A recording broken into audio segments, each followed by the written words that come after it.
Cubs fans, welcome in to another evening here at Bob Sheldon Field. The number one team in the state in-house tonight, the Harrisburg Woodies. They do have a mascot that is a woodpecker. They have shorted that down to Woodies, so they are the Harrisburg Woodies. They are in the dark blue and white tonight. We've got all sorts of fun things. You can kind of hear my pal AJ right next to me, Aaron Jornby, the man on the mic. He's going to tell you all the information that I'm about to tell you tonight. This is the regular season home finale. As there's one more game to go, Thursday night we'll be visiting these Harrisburg Woodies in Harrisburg on Thursday. But this is the last regular season home game before they fire up the district play and then the state tournament after that, if we can advance that far. So what do we have going on tonight, you ask? Well. Let me bring that up. I just had it. Where did you go? There we go. So with the support of Walk and Roll Pet Hotel and Dakota Insurance, proceeds from this event tonight here at Bob Sheldon Field will go to the Brookings Regional Humane Society. In addition, this event will also serve as our regular season finale and fan appreciation night. Several events are scheduled during the game tonight. There is a split pot ticket that will be sold during the game. The Brookings Cubs will retain 50% of the pot, and the other 50% will be split evenly between two lucky fans whose tickets will be drawn. Fans can do free will donations tonight for the Humane Society, while donations of supplies can also be brought to the game, with those donating receiving half-price admission into the game tonight. Suggested donation items include dog or cat food, litter and cleaning supplies, toys, as well as formula for both puppies and kittens. Progressive foul balls all night tonight, where the first 3 foul balls of each inning are worth $1 amount of the inning. For example, the first 3 foul balls in the 7th inning will be worth $7 apiece. So it's a progressive thing that goes up each inning. The first 3, you get dollars for those. After that, I believe it's just the 50 cents brought back to the concession stand. And here's a fun fact for all of our fans here tonight. The beers are going to be $2 all game long, as well as the post game. We also have something called a beer batter, and that will also be in effect where if that batter strikes out, all beer will be 2 for $3 for the next 10 minutes. All sorts of fun stuff out here at Fan Appreciation Night here at Bob Sheldon Field. So if you're listening to this and you're in town, get down here for some cheap beers and, hope for some strikeouts of the Harrisburg Woodies, I guess, and we'll see what we can do tonight. I am Jason Salzman. This is another matchup right here on Salz Media. Before we move on, we want to thank one of our exclusive sponsors, Bankstar Financial. With locations in Volga, Brookings, and Elkton, Bankstar provides big-time business with a small-town feel. Looking to finance a home? Need a car loan? How's your retirement plan looking? Stop in today to chat with the local professionals. Bank on the bright side. Bankstar Financial, a proud sponsor of the Brookings Cubs, the Salz Media broadcasts, and also helping me out through my regular play-by-play gig, which is to be the voice of the Sioux Valley Cossacks. Amazingly enough, those first games for the Sioux Valley Cossacks fire up in about 3 weeks. I can also let you know how fast this summer is going by because the NFL training camps have started. Rookies are in camps. I think veterans are reporting to a lot of those places tomorrow, perhaps even today. The first game of the NFL preseason is August 9th. What is that? 2 weeks from... Well, the first game is going to be the 31st. That's the Hall of Fame game. I believe it's the Vikings' first game is August 9th. Maybe I got my info mixed up there. First Vikings pregame, August 9th. About 2 weeks away, but the first official NFL preseason game is July 31st. That is a week from Thursday. Hall of Fame game in Canton, Ohio. I believe that's the Chargers, and I got to look it up. I'll have that answer before we get into too far tonight. But thank you, Bankstar Financial, for being an exclusive presenter for everything we do here on Salz Media and helping me out through the Brookings Cubs this summer. and will be huge helpers for my Sioux Valley Cossacks play-by-play throughout the season, and also helping out with my second team that takes care of the Elkton Lake Benton Elks as they go through their football season and their basketball season. So Bankstar Financial, a huge helper for all of those. Thank you, thank you, thank you. We've got other sponsors that we'll go through tonight. Each inning basically is brought up by a sponsor. You can also see some of those sponsors flashing across the corner of the screen there. We'll get through all those and thank all of those sponsors for helping us out with the Cubs all summer long. But we're coming down to it. Last home game tonight as the Harrisburg Woodies in town. Last regular season affair that's on the schedule. There could be a game this weekend if Laverne decides to make it up. But the last scheduled regular season game, Thursday night in Harrisburg as we go back-to-back with the Woodies this week. We'll go through all the rest of the Cubs information as we move through the evening.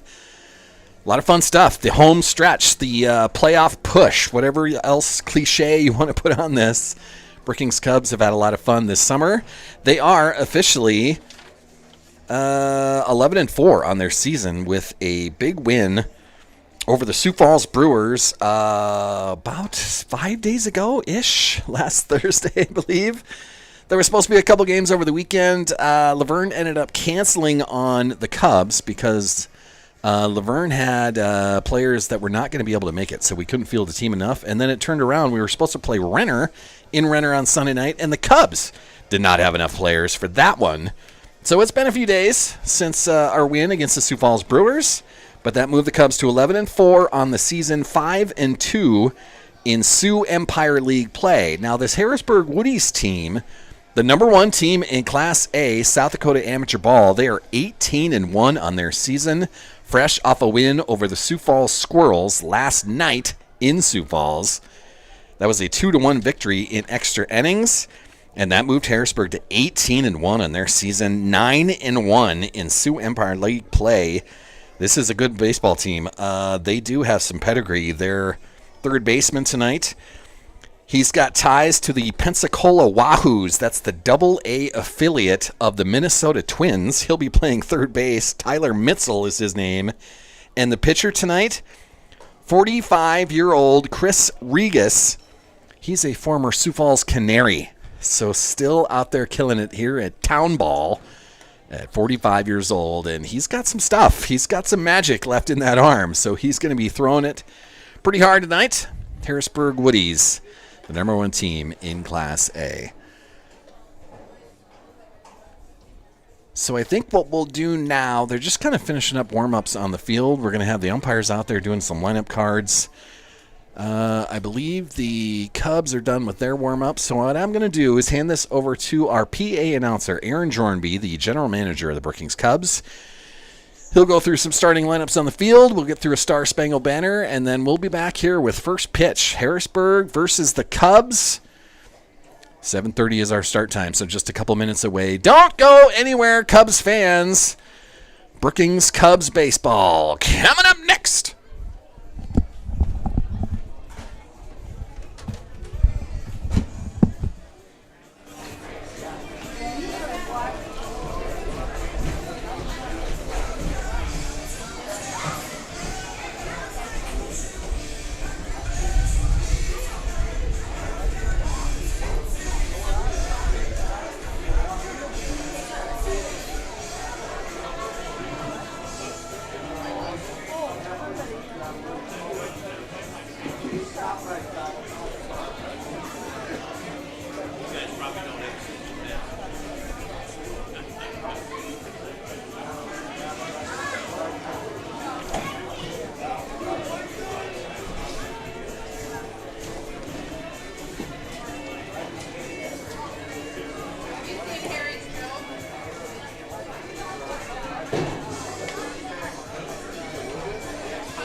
Good evening, baseball fans, and welcome to the Bears Den, Bob Sheldon Field.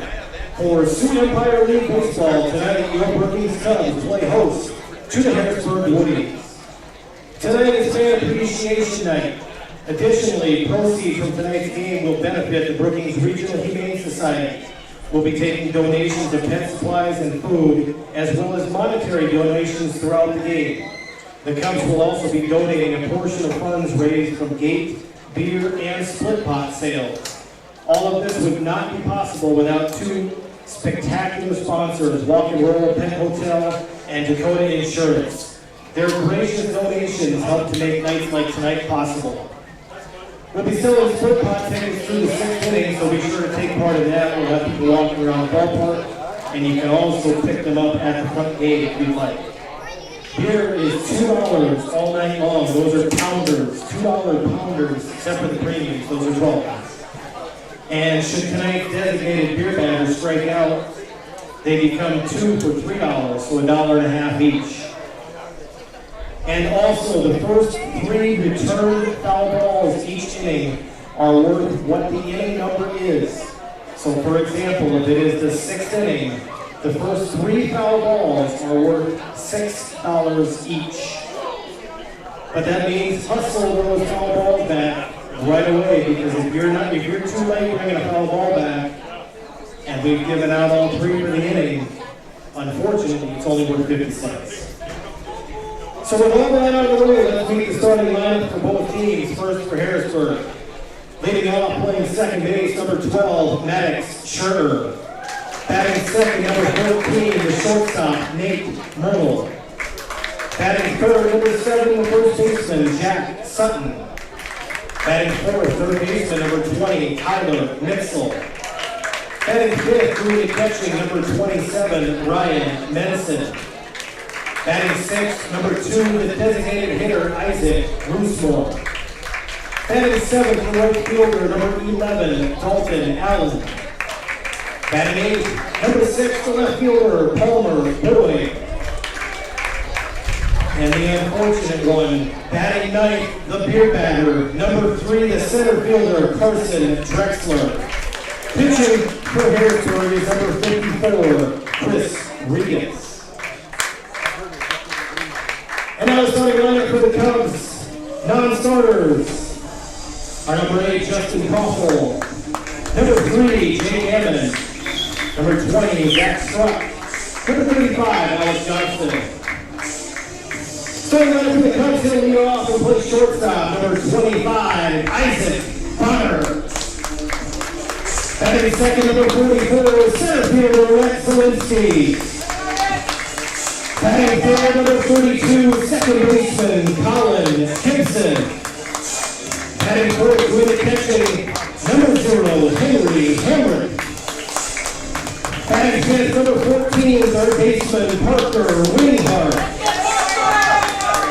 Batting sixth, the right fielder, number 7, Miles Reese. Batting seventh, number 22, the first baseman, Lincoln Vascar. Batting eighth, number 4, designated hitter, Tucker Lukey. Batting ninth, number 1, left fielder, Nolan Miles. Pitching for the Cubs, number 15, Arlen Peters.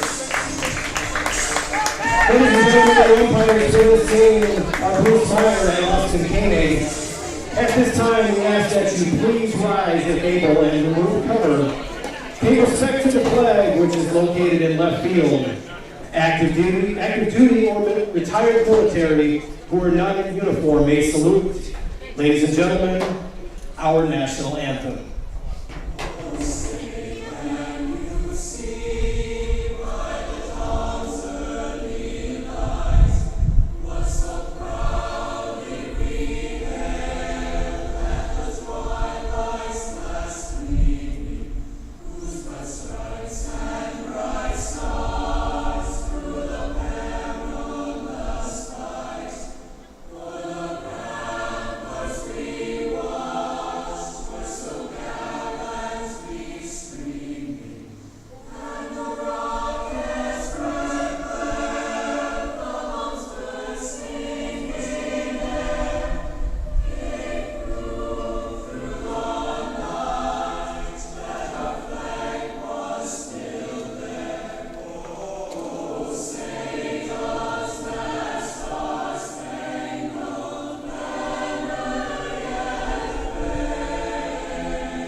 right, Cubs fans, welcome in here. Bob Sheldon Field, game time just around the corner here.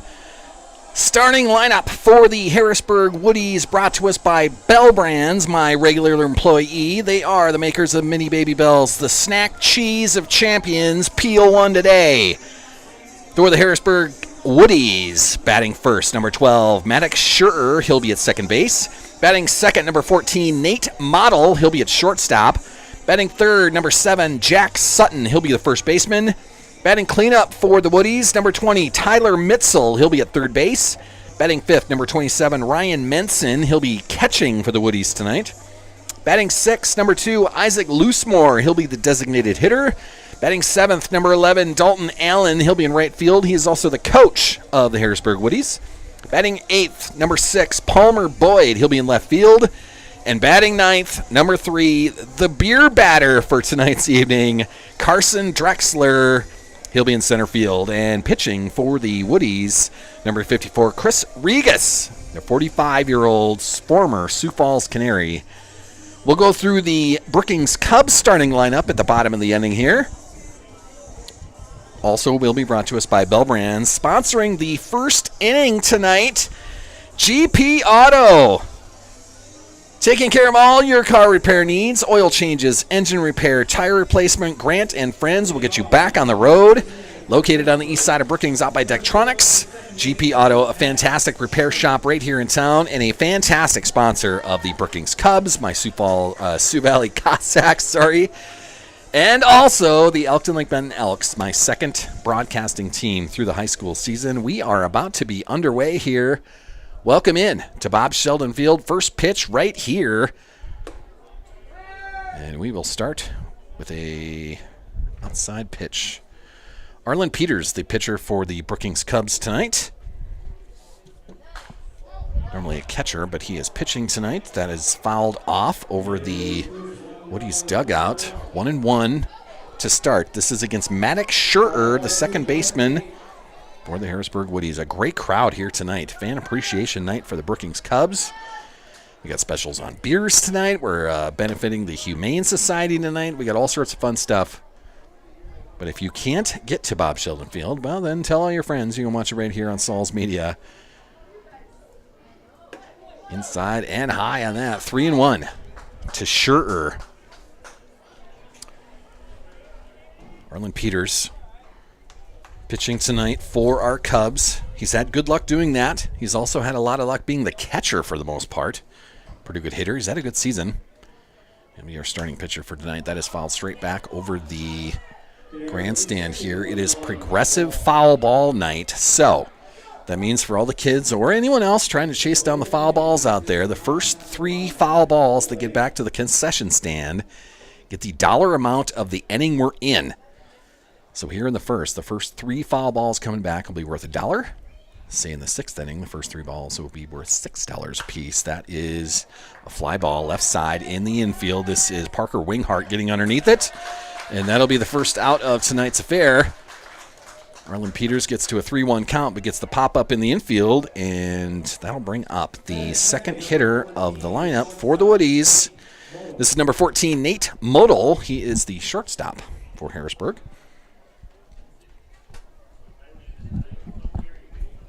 Steamy night here at Bob Sheldon Field.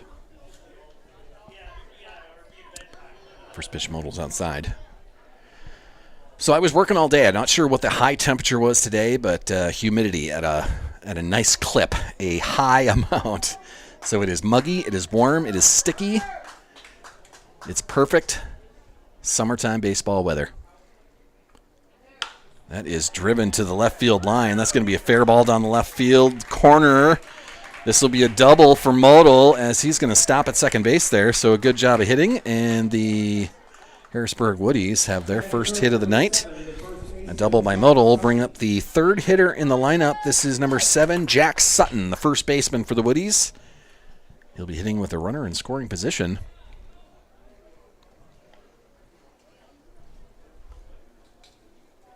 Harrisburg, a powerful team, powerful lineup. They have a good mix of youngsters and wily veterans. And it's proven to be a pretty good recipe as an 18-1 record on their season. They are the number 1 team in Class A, South Dakota Amateur Baseball. Good stop by Henry Hamrick behind the plate to keep Modal at second base. Be a 1-1 count with 1 out. We'll be going through other things as we go through the broadcast tonight. I got some fun things on Twitter that we can report on. That is low and inside, 2-1. WNBA is back in action after a huge weekend at the All-Star Game in Indianapolis. The viewer numbers were unbelievable as far as TV ratings go, up 193% from last year's All-Star Game. I mean, it's a Caitlin Clark effect, but she wasn't even playing. So we'll talk about that tonight. The Twins have Game 2 tonight against the Dodgers. We'll talk about last night's game and how that finished. Pretty crazy finish. The pitch outside, 3-2. We got a full count now to Jack Sutton, the first baseman for the Woodies. Arlen Peters just kind of feeling things out.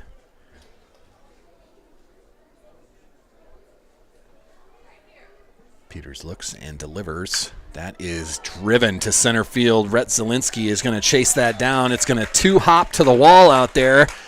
This will be an RBI double as Sutton's going to stop at second, and Modal will come around to score. The Harrisburg Woodies get on the board first.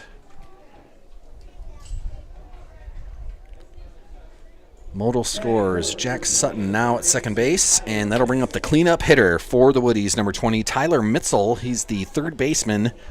As I mentioned in the pregame, he's got ties to the Pensacola Wahoos, the Double-A affiliate for the Minnesota Twins. Not sure what years he was there. Fouled off on his first try. That is off to right field. A lot of kids chasing that down, trying to bring back that dollar.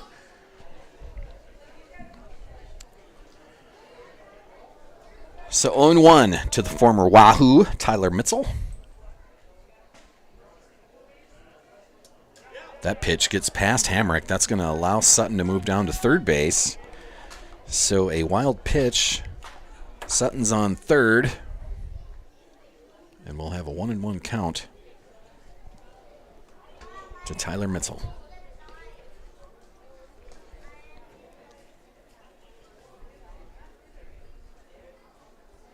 Good crowd here tonight. Plenty of pets in the crowd as well, as this is a benefit for the Humane Society. That is struck well, but foul ball as it bounces into the left field fence line. 1-2 to Mitzel. So a fun night here on Fan Appreciation Night. Fans taking advantage of all the deals here. We do have a split pot tonight, so they'll have to the 6th inning to buy their tickets for that. That pitch too high, gets past Hamrick, and that will allow Sutton to score on the wild pitch. So it is 2-0 as Harrisburg has struck first here in the top of the first. And now we've got a 2-2 count to Mitzel.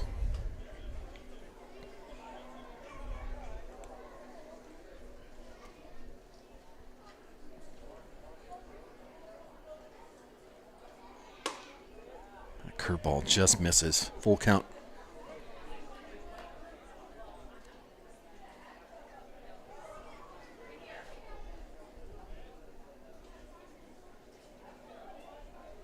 Arlen is getting the sign that he wants, shaken off, and we'll get a timeout from Mitzel. Too much time in the box. He'll regather himself. Arlen Peters has his sign. He delivers inside, and that'll be a walk. So Tyler Mitzel gets to first base on the base end ball. So that'll bring up the 5th hitter in the lineup for the Woodies, number 27, Ryan Menson. He is the catcher for the Woodies. Henry Hamrick out to talk with Arlen Peters on the mound.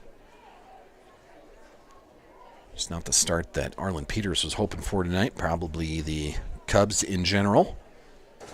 It is 2-0 already. Back-to-back doubles by Modal and Sutton. Sutton scores on a wild pitch.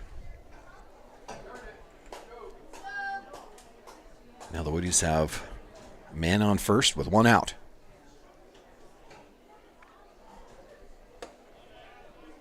Peters delivers high. 1-0.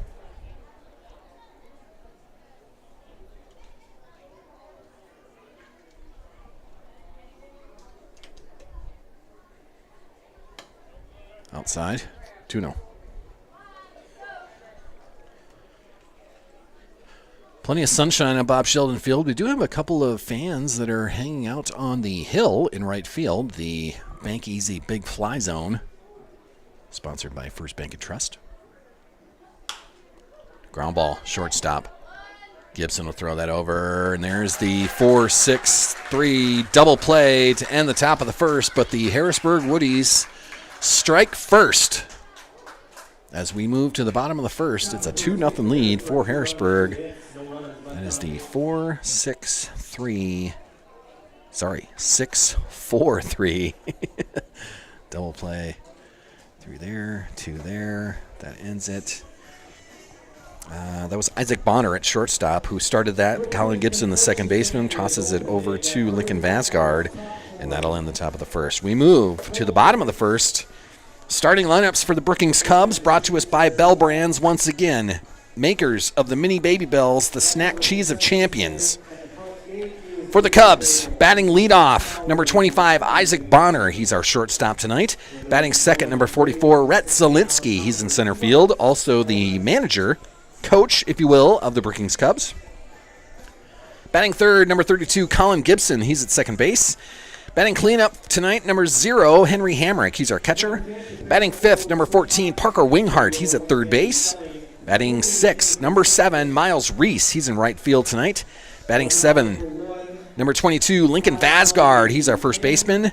Batting 8th, number 4, Tucker Wookie. He's our designated hitter tonight. And batting 9th, number 1, Nolan Miles. He'll be playing left field tonight. Our pitcher is Arlen Peters. Justin Koffel, Jake Ammon, Zach Struck, and Alec Johnson all hanging out on the bench tonight, prepared to come in to do whatever they need to do. But the Cubs come to the bat here in the bottom of the first with a 2-0 deficit against the number 1 team in South Dakota Class A amateur ball. Pitcher for the Harrisburg Woodies, this is Chris Regas, 45-year-old, former Sioux Falls Canary, and he's still got some smoke. My partner in crime up here in the pest box, Aaron Jornby, AJ, says he can still clock it at 80, 85 miles an hour with a fastball. So the 45-year-old still whipping it around out there. Should be a fun one as we move through the night. This is the last home game of the regular season for the Cubs. This is the first of 2 games against Harrisburg this week, as we'll go down to Harrisburg on Thursday night and see the Woodies on their home field down there. And unless the Laverne Redbirds reschedule something for this weekend, the Cubs will head straight to district play, region play, if you will. Those games will be right here in Brookings. I'll have more information on that as we roll through the evening. A couple of games on a Friday night, and then possibly a third game, if need be, on Saturday night of that weekend. We'll get to more details as we roll through that as I bring it up on my phone. But Isaac Bonner, the leadoff hitter, he's going to foul that off. That flows into the Brookings High School area to my left. Progressive foul ball night, so the first 3 foul balls that are brought back to the concession stand get the dollar amount of the inning that we're in. Regas misses outside. 1-1 to Isaac Bonner. Bonner part of the double play to end the top of the first. Ground ball, right side. That gets through the wickets. That is the second baseman. Had trouble with that. That was Maddox Scherter at second base, having a tough time getting a handle on that. So Isaac Bonner will reach first on an E4. And that'll bring up the second hitter in the lineup. This is Rhett Zielinski. the manager for the Cubs, having a great season at the plate. So with nobody out and a man on first, Rhett Zielinski will try to get things started here for the Cubs. Swings through, strike one.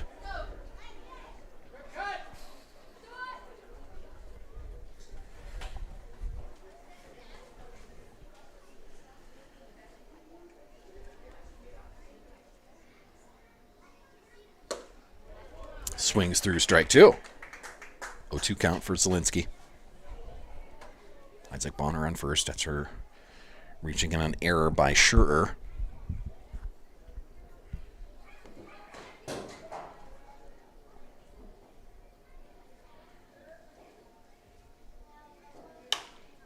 Tapped foul down the right field line. Zielinski stays alive with an 0-2 count.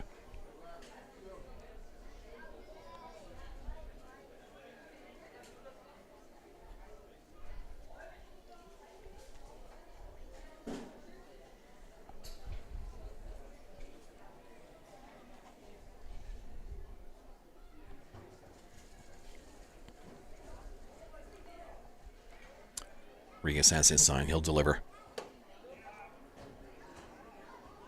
And that'll be high. I thought the ump was going to pull the trigger. High in the zone. A 1-2 count for Zielinski. Regas kind of gathering himself on the mound. He was probably wondering where that was as well.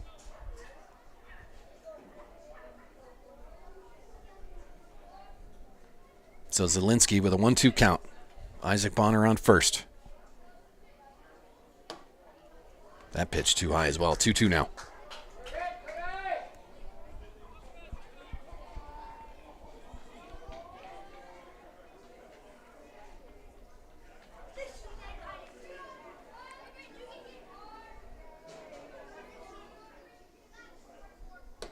Big curveball too high as well. Zielinski fights it back to a full count. Regas shaking his head down the mound. Looks like he's smiling a little bit there, the crafty veteran. Throw over. Bonner gets back safely.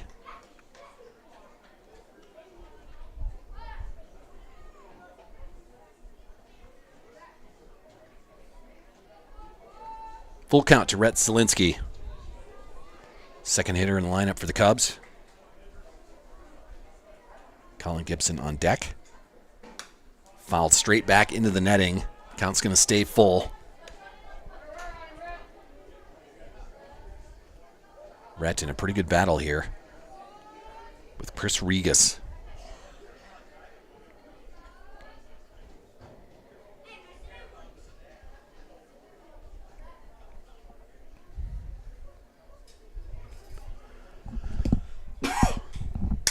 Rhett will send that down the third base line, throw to second in time. The relay over, not in time, so a fielder's choice for Rhett Zielinski. Bonner thrown out at second. That's the 5-4 put out, and Rhett is going to reach on a fielder's choice.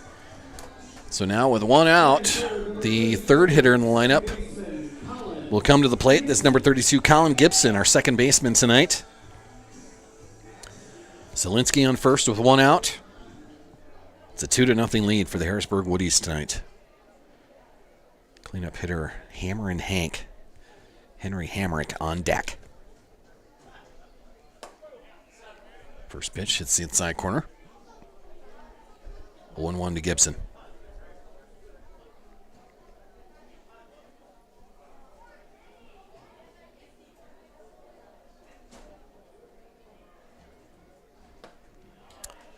Swings through that breaking ball, 0-2.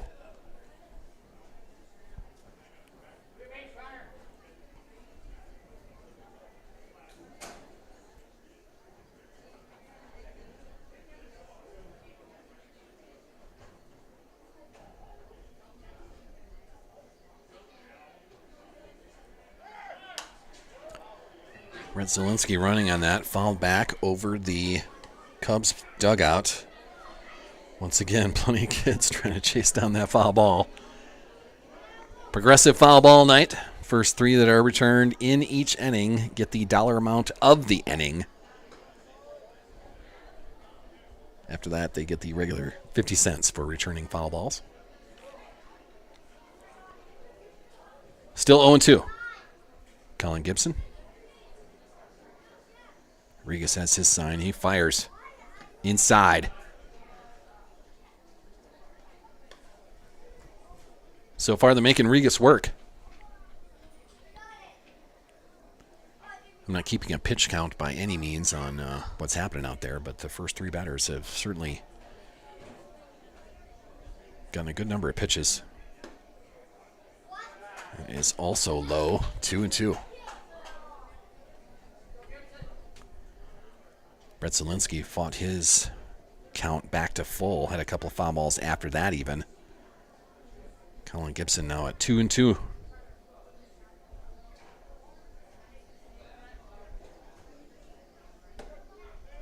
Ooh, on the outside corner, and that's going to be a strikeout for Gibson. So with 2 outs now, the cleanup hitter comes to the plate. Number 0, Henry Hamrick, our catcher tonight. Hammer and Hank. See what he can do against Regas here.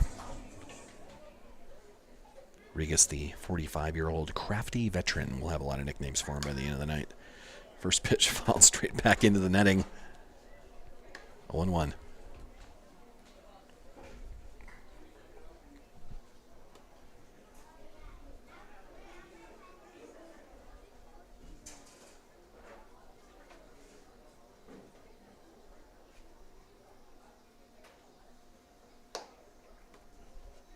Outside. 1-1 to Gibson.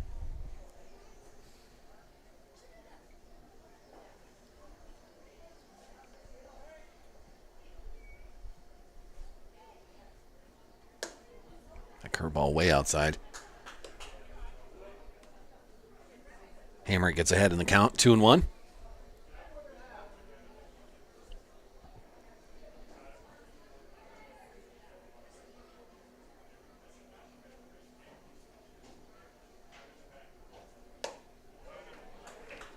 Swings through that. Rhett is going to race down to second base. I think the catcher was fooled a little bit. He threw it down to first, trying to get Zielinski diving back to the bag, and Rhett is going to steal second on that throw. So with a 2-2 count, Zielinski now in scoring position at least. Catcher Ryan Menson and Chris Regas, the pitcher, having a little conversation there. Maybe a little mix-up on what that might have been. But a heads-up play on Brett Zielinski in the base pads. Stealing second on the throw down to first. 2-2. Inside on that. Good stop. Keeps Zielinski at second base. Full count with 2 outs now. Zielinski will be on the move. Henry Hamrick has fought his way back to a full count.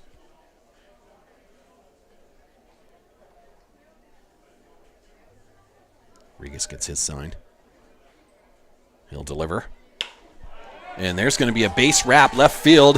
Zielinski coming around third. The play at the plate. And that ball is right on target. They throw out Zielinski at the plate. Trying to score on the single by Hamrick, but tossed out at home plate. What a throw. That throw coming from Palmer Boyd of the Harrisburg Woodies. So Hamrick gets the single. Brett Zielinski on the 7-2 putout brings 3 outs for the Brookings Cubs. For the Cubs, it was 1 hit, an error, a fielder's choice, 1 left on. And it'll be 2-0 as we head to the top of the second. So Zielinski tried to cut the deficit, but tossed out on a great throw by Palmer Boyd from left field. So we move to the second inning. Our second inning sponsor tonight, Brookings Vision Center. Brookings Vision Center offers comprehensive eye services for the whole family. They just took care of me about a month and a half ago, 2 months ago, somewhere in there. It was time for a new eye test. It was time for new glasses after that with a brand new prescription. Got some safety glasses out of the deal for my regular job at Bell Brands. Great customer service, all sorts of knowledge. Great eye doctors out there. Brookings Vision Center. They are on the south side of Brookings on 20th Street South, kind of near Main Avenue, a little bit east of Main Avenue, but an unbelievable eye doctor facility out there. They took very good care of me. Great customer service out there, like I mentioned. Thank you, Brookings Vision Center, for being a part of the Brookings Cubs through the summertime. We will make you a part of the Sioux Valley Cossacks as well. Sioux Valley Cossack season and all of the other high school seasons around South Dakota about to fire up, man. First football game for the Cossacks, 22nd of August. I believe the first home game for the Brookings Bobcats, the 29th, I believe. Playing 11AA in South Dakota, there's less playoff games, so they can start a week later than 11B and the smaller ranks into the 9-man, as there's just one more playoff game that those ranks have to do with the amount of teams that are in those categories. Classes, if you will. So the Cossacks will fire up on the road. They're going to head out to St. Thomas More on the 22nd of August. Bobcats, I can look for that schedule as well. But high school sports right around the corner. Once you get to the 4th of July, man, summertime flies by. July has been gone in a blink. It is only the 22nd, but there's no slowing it down now. The NFL training camps are back in business.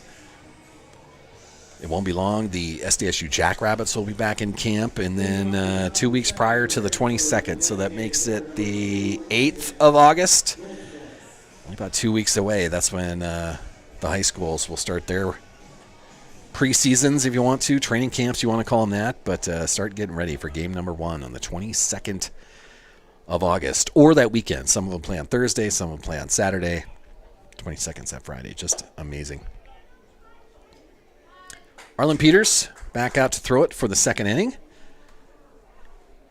He will start the first batter with a 1-0 count. This is Isaac Loosemore, the designated hitter, number 2 for the Woodies. He's going to pop that up. Rhett Zielinski in straight center field. Has to back up a little bit. Good carry on that, but Zielinski runs it down. And the Woodies will start with an out for the second inning. Batting 7th now, this number 11, Dalton Allen. He's in right field for the Woodies. He is also the manager of the Woodies. He'll be hitting here with 1 out. Tapper, left side. That is going to bounce foul. So Dalton Allen will have an 0-1 count against Arlen Peters, our pitcher for the Cubs.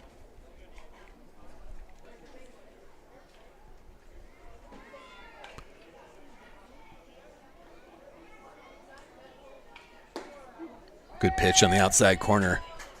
0-2 to Dalton Allen. Progressive foul ball nights. So now that we're in the second inning, the first 3 foul balls brought back to the concession stand. That breaking ball a little bit wild as Dalton Allen has to duck out of the way of that. Bounces into the meshing. Behind home plate, we'll have a 1-2 count to Dalton Allen. But now that we're in the second inning, the progressive foul balls. First 3 of them brought back in the second inning are worth $2 a piece at the concession stand. Tapper right up the middle. That is going to be picked up, fired over to first base, but it's an airmail. Isaac Bonner, good pickup. Just kind of underhanded the throw, maybe hurried it a little, and it goes over the head of Lincoln Vasgard.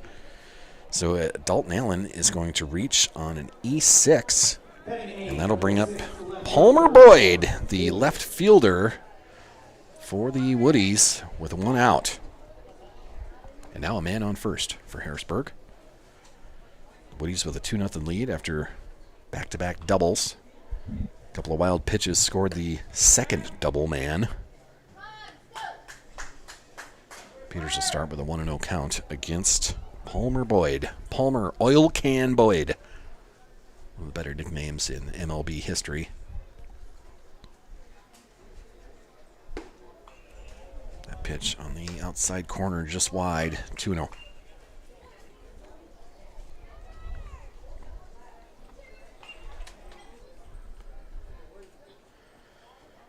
Arlen Peters gets a sign that he likes.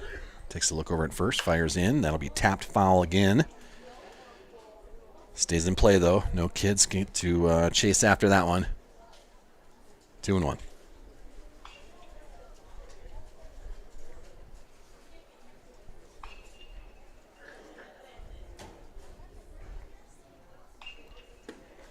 Swings through, strike 2. 2-2 to Palmer Boyd.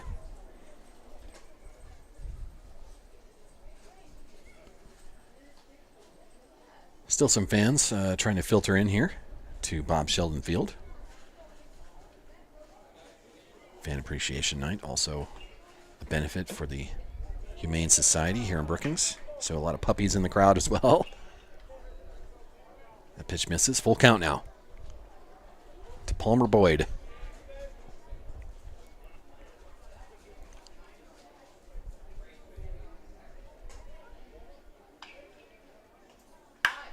Drilled left field line. That'll bounce just foul.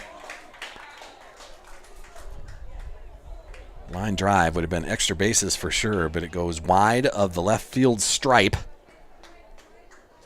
So Palmer Boyd will come back to the batter's box. Dalton Allen will move back to first base.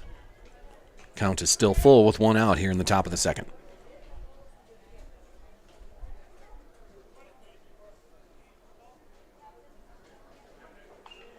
Marlon Peters, our pitcher tonight for the Cubs.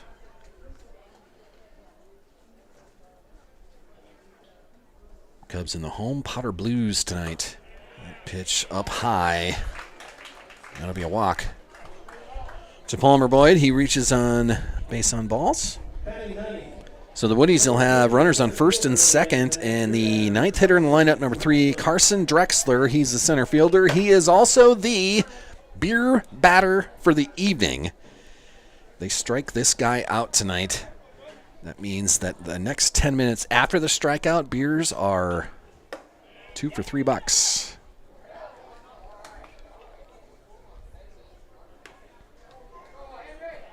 First pitch was inside, 1-0.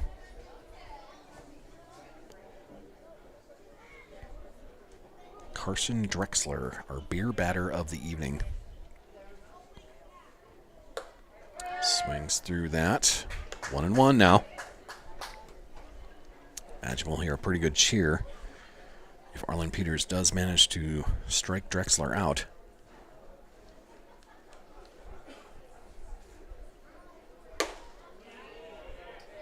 Too high on that. 2-1. Some groans from the crowd that's ready for 2 firsts.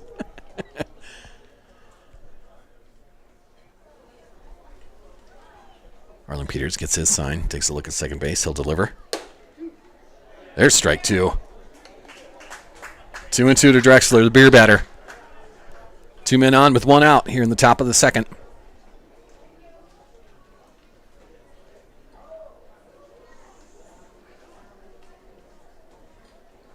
Peters gets his sign. Delivers. Too low on that delivery. Full count.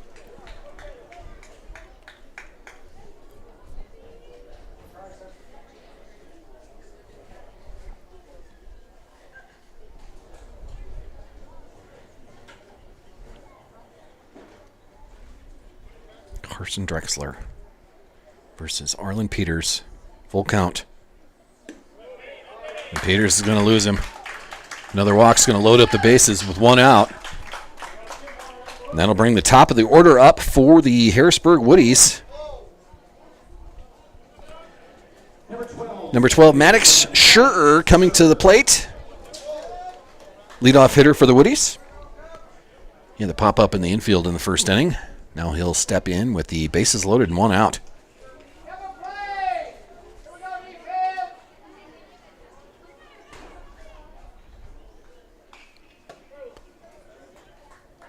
There is a strike on the outside corner to start. 1-1 to Schurer.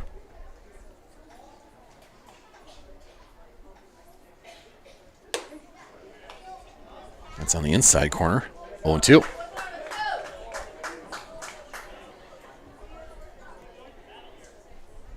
Fans trying to get Peters going here. Some claps, some cheers.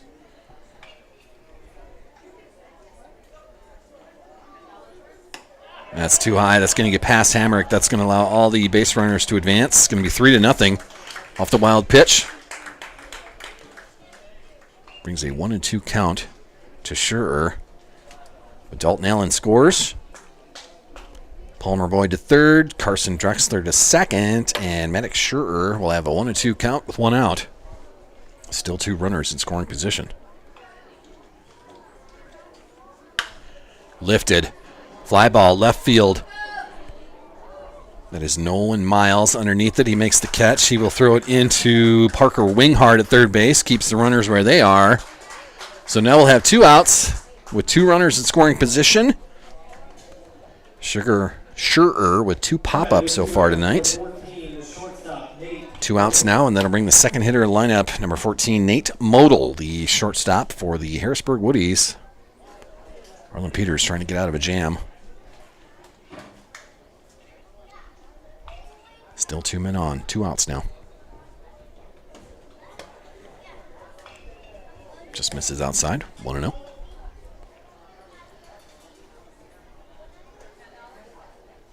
Sunshine starting to disappear with the sunset.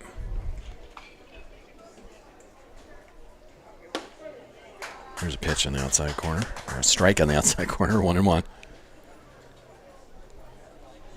So the sunshine is fading. The lights are on already here at Bob Sheldon Field.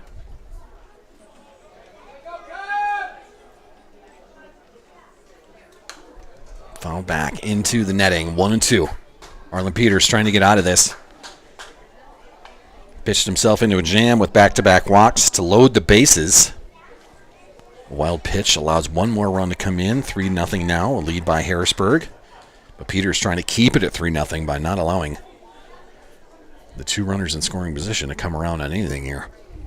Peters a 1-2 count with 2 outs.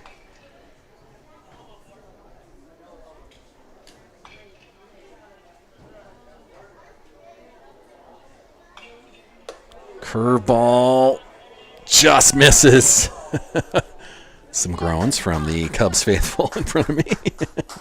2-2.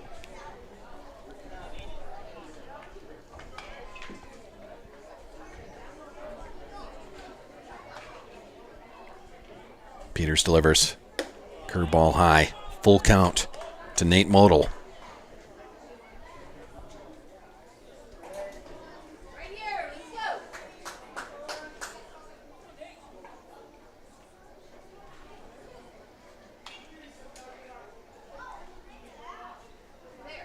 Peters will get the strikeout and get out of that. Good job, Arlen Peters. Pitching himself out of a jam. Did allow the 1 run to come through with a wild pitch, but we'll head to the bottom of the second. It's a 3-0 lead for Harrisburg. And as you just heard, my counterpart, AJ, Aaron Jornby, on the PA mic.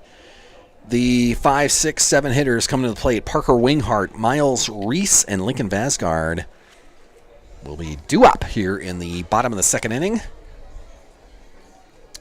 As I mentioned before, the WNBA back in business. There are 5 games going on, so 10 teams, I guess, in action tonight, including our Minnesota Lynx, who own the best record in the W. Currently on ESPN, the Fever, 12-11 on their season, Indiana Fever, home of Caitlin Clark and friends. They do have a lead in New York over the New York Liberty, 58-56. There's 5 minutes left in that third quarter. For the Minnesota Lynx, they're at home. They've got 4 straight home games now. The Chicago Sky in town tonight, Angel Reese and friends. But right now, with 6:40 left in the third quarter, it's a 58-38 lead by our Minnesota Lynx, trying to get win number 21 tonight. We'll keep you up to date on the box score on that. Also in action, the LA Sparks have a lead in the fourth quarter against the Washington Mystics. Later on tonight on ESPN, the Atlanta Dream visiting the Las Vegas Aces. And then later on ESPN 3, the Dallas Wings against the Seattle Storm. Those 2 games out on the West Coast or the Pacific time zone. Those are 9 o'clock starts tonight. But Minnesota Lynx in action tonight along with 4 other games going on in the W, fresh off of a fantastic all-star game weekend in the W. Great crowd in Indianapolis for all of the festivities. The skills challenges won by New York Liberty teammates Natasha Cloud and Sabrina Ionescu, who won the 3-point shooting championship. The skills challenge won by Natasha. But a great weekend for the W. They are in negotiations for their collective bargaining agreement. There is a brand new TV deal that's going to come into light next year in the W. Currently, the players of the league only get 9% of the share, and they would like to see that number go up a bit with their CBA negotiations. So it's talks that are ongoing. That's why you can see some of the T-shirts they were wearing in the pregame of "Pay us what you owe us." The players want a bigger share. That is a ground ball. Parker Winghart's going to start the bottom of the second with a base hit to left field. Good job of hitting by Parker Winghart.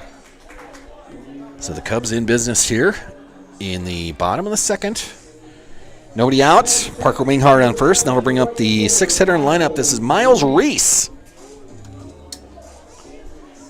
Reese playing right field tonight for the Cubs.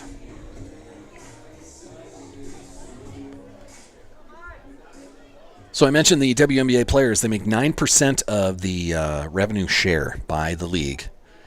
In comparison, and it's tough to compare this, I know. The NBA's been around a lot longer. It's been a lot more profitable. They've had TV deals forever. But in the CBA, the current CBA, the collective bargaining agreement for the NBA players, they get 50% of the revenue share.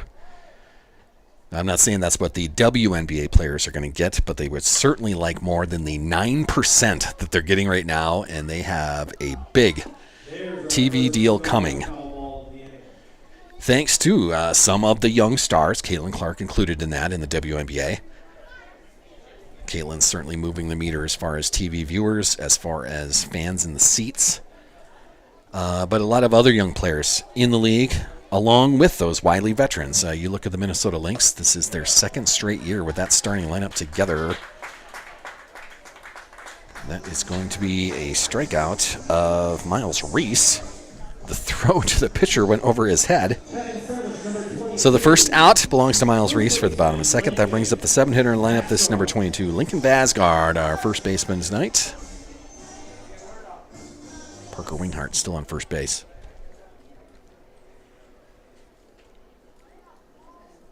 So the WNBA looking for a better player deal as far as the revenue goes.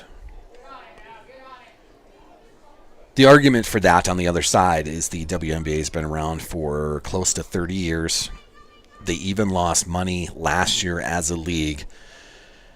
That's the argument of, giving profits to players for a league that's still losing money. It's been basically subsidized by the NBA. But there is a brand new TV deal that is coming into play next year, which will make the league profitable finally. And that's due to not only, Caitlin Clark and the effect that she's having, but just the popularity of women's sports in this country right now, not just for basketball, which is certainly popular, but you're seeing women's softball on ESPN all the time now. They help with the Olympics. Tennis has always been popular. Golf is getting more attention. They just had a fantastic major about a week and a half ago. Women's volleyball, another one that's kicking up. You can even see that at the high school level with the amount of participation numbers in high school volleyball right now. These sports are gaining traction, and the WNBA is just looking to be a little bit more fair with how it pays its players, considering they are, the stars of it. They're the ones that you tune in to see. You don't tune in to see the owners and their pocketbook. You don't tune in to see the coaches and their strategies. That ball gets away from Woodies' catcher. The throw up to second base gets away from the shortstop. So Parker Winghart is going to be safe at second base. Vasgard now will be hitting with a full count. That pitch got away from catcher Ryan Menson, and then got away from Nate Model, the shortstop. So with one out, Parker Winghart's on second base now. Basgard hitting with a full count.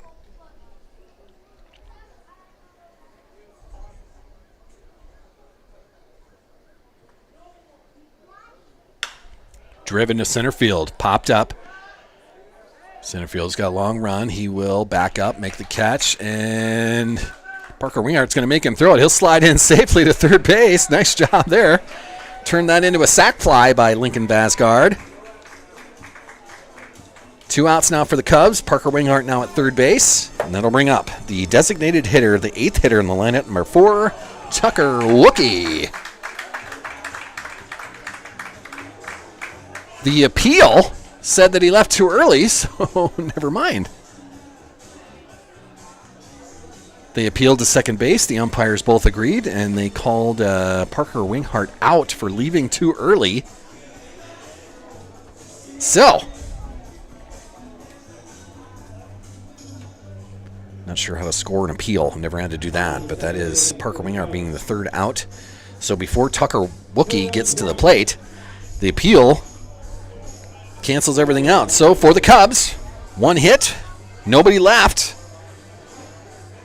Chris Regis with 2 strikeouts on his night now as we move to the top of the 3rd. It is a 3-0 lead for Harrisburg.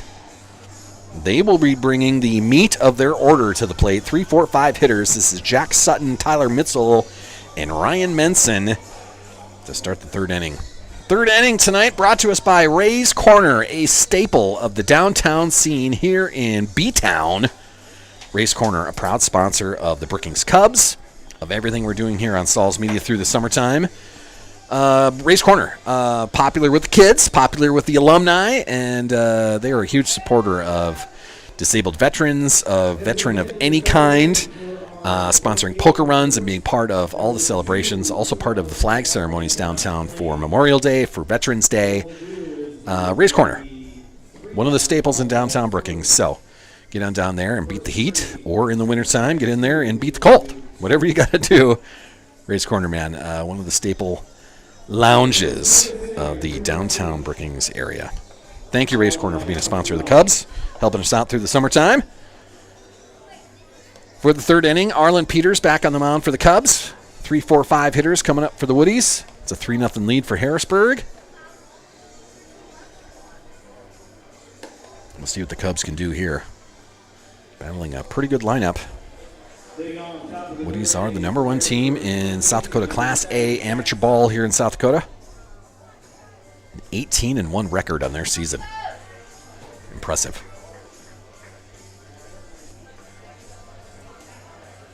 As I mentioned, it is a great crowd here for Fan Appreciation Night. Stands are, I don't know, maybe 40% full in front of us, but there's a lot of people standing down both foul lines right on the chain link fences out there. Arlen Peters will start the 3rd with a pitch goes wide, 1-0 to Jack Sutton. Sutton playing first base for the Woodies tonight.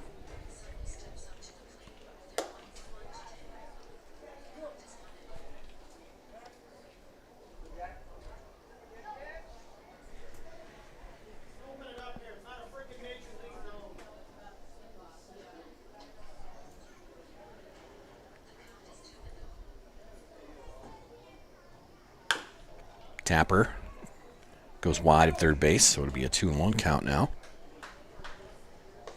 Parker Winghart was there, ready to fire it if need be, but won't have to.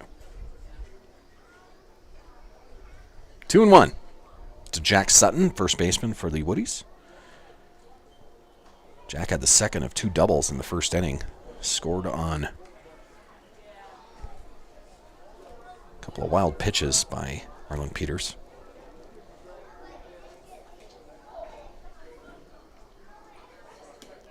And that'll be a walk. So Jack Sutton reaches with a leadoff walk here in the top of the 3rd.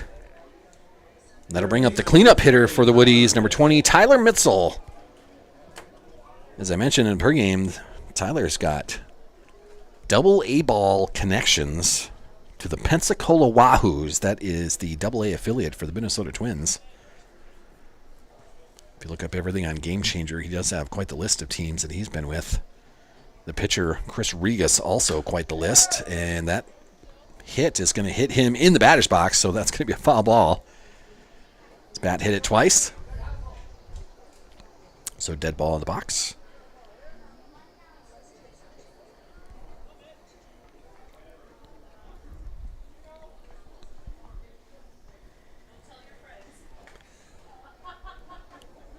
Marlon Peters gets his sign. He'll take a look over to first base for Sutton. And delivers. Sutton on the move. Pitch was low, got away from Hamrick. So with a 1-1 count, Sutton moves up to second base. Mitzel, the cleanup hitter, is now going to runner in scoring position.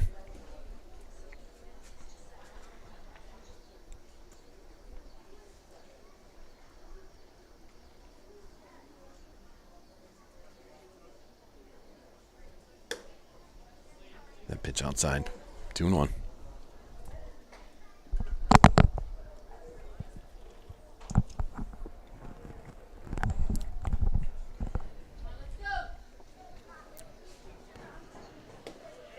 Peters delivers that a little low, gets away from Hamrick. He'll go back to the backstop. So that allows Sutton to move down to third. And it'll be a 3-1 count to the cleanup hitter.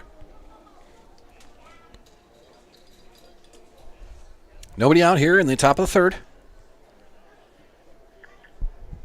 Harrisburg has built up a 3-0 lead so far, but now threatening once again with a runner on third base and a 3-1 count with nobody out. That pitch inside and high. Mitzel's going to walk. Back-to-back walks to start the third. So now runners on the corners for the fifth hitter in lineup. This is Ryan Menson, the catcher.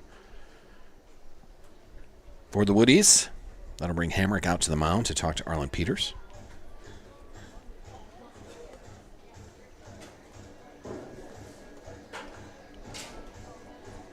You can see our sponsors, some of them, rolling through the top left corner of our screen. Those are all sponsors of the Brookings Cubs for the summertime, so thank you to all of them. We'll get through the rest of them here as our night rolls on.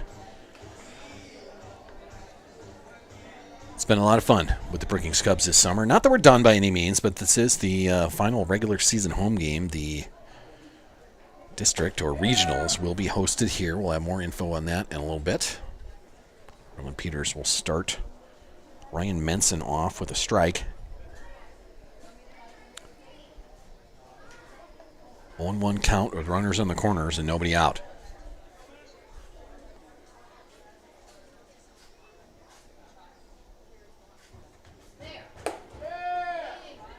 Peters delivers.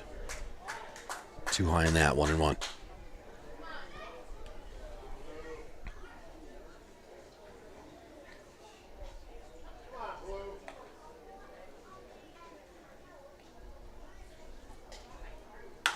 That is driven down the left field line, but it is drifting foul.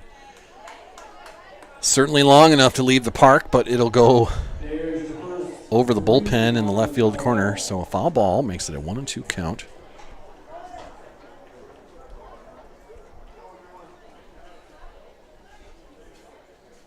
Still runners on the corner, still nobody out. Peters delivers with a 1-2 count. Will throw it over to first instead. Just keeping runners where they are. Kind of bounced it over to Vasgard, so Vasgard did a good job of just keeping it in the infield here. We have surprised Vasgard a little bit with that turn. Now 1-2. Nobody out. That pitch bounces to the plate, gets away from Hamrick. That's going to allow one run to come in. So Harrisburg's going to take a 4-0 lead now.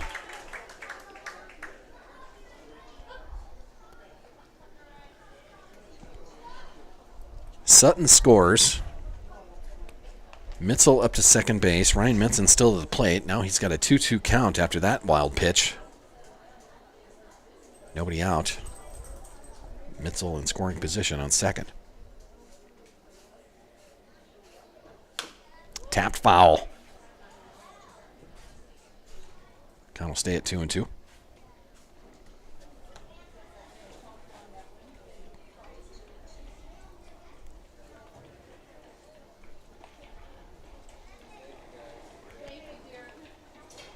One lucky kid bringing a foul ball back in front of the grandstand here.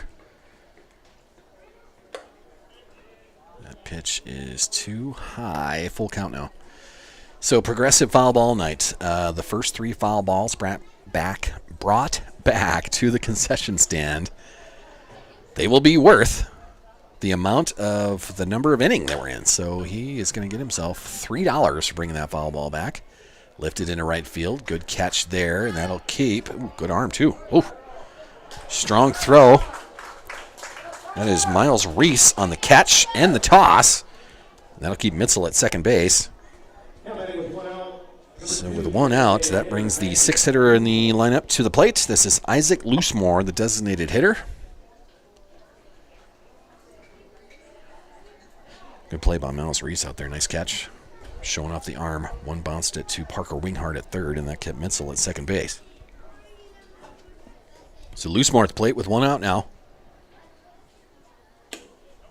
First pitch, wide.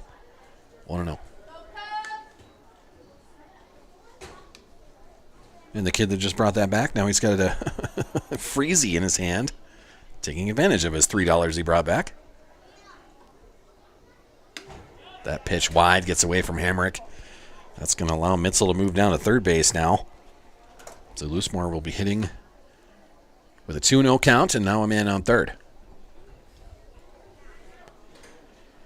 Peters has been the regular catcher all season long. Henry Hamrick, not the regular catcher. He's been playing in the outfield, also pitching this year, but forced to catch tonight. There's a good strike. 2-1.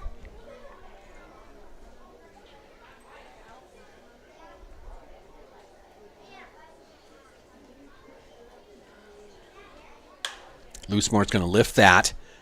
Shallow center field. It is Rhett Zielinski getting underneath that. He will throw it home, and that will keep Mitzel on third base. So nice job of running that down. Rhett Zielinski. He gets out number 2 and keeps the runner at third base. So now Dalton Allen, the right fielder, will come to the plate with 2 outs and a man on third. Seems like the Cubs pitcher Arlen Peters has just been battling in each of this innings so far. Now trying to strand that runner at third. Good pitch to start, 0-1. Dalton Allen, the manager of the Harrisburg Woodies.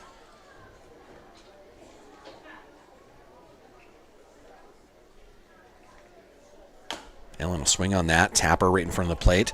Picked up by Henry Hamrick. Throw it down to first, and that'll get us out of it. But the Cubs allow one more. It's 4-0 now as we head to the bottom of the third. Cubs trying to get some offense together to try to battle with these Harrisburg Woodies. Coming to the plate for the Brookings Cubs, the 8-hitter Tucker Wookie, 9-hitter Nolan Miles, and then top of the order Isaac Bonner coming back after that. Cubs only have 1 hit so far, trying to add to that total. Sorry, 2 hits. I missed one. There we go. There's the second one there. Cubs have 2 hits so far tonight. I was just looking at the scoreboard and saw that I was a little bit wrong there, but it's 4-0 Harrisburg. I got that part right. For the Woodies, veteran pitcher, the 45-year-old Chris Regas back on the mound.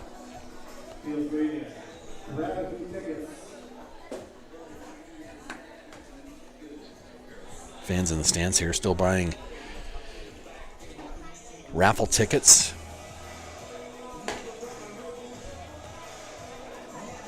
It's a 50-50 pot. Cubs will take 50% of that, and then the other 50 will be split between 2 winners tonight. So 50, 25, 25. That's my Elkton math working right there. Thank you very much.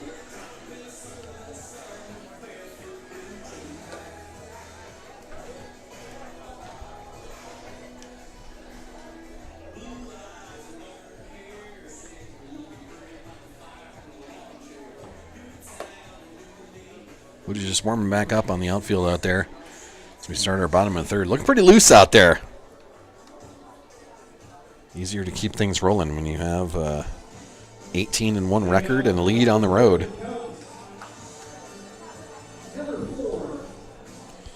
Tucker Wookie's going to start us off here. He's our designated hitter for the Cubs. Wookie, the 8-hitter in the lineup tonight.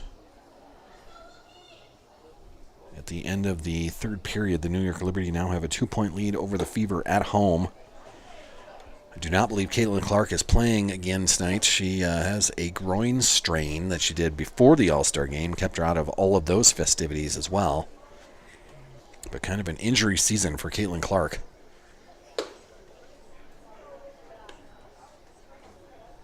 So far, anyway. Second half of the season underway for the W. For the Lynx, let me roll to that score somewhere here. Pitch inside 1-2 to Wookie.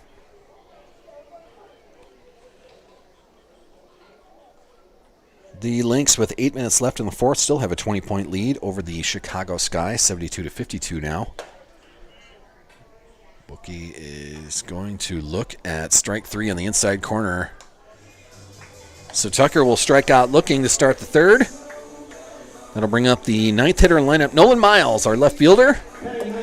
His first at bat of the evening.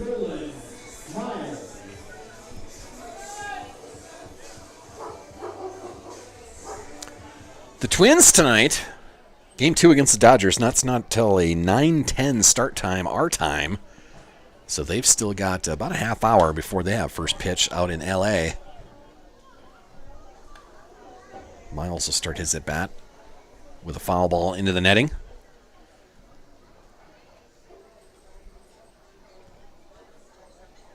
There are some puppies in the crowd. You can hear some barking right there.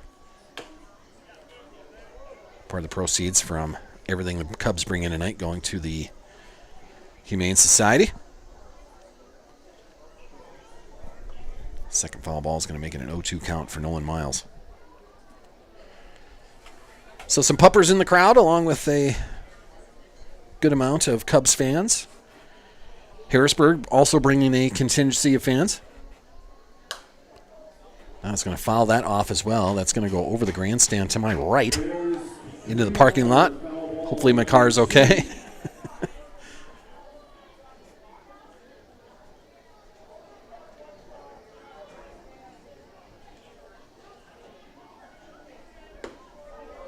Regas will deliver a curveball, but it'll be low. 1-2.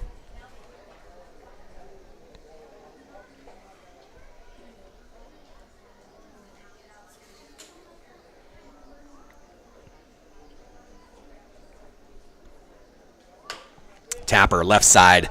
Miles showing off the wheels, and it's going to go out of the glove and through the hands of the third baseman. That's Tyler Mitzel, who can get a handle on that as he picked it up. So that will be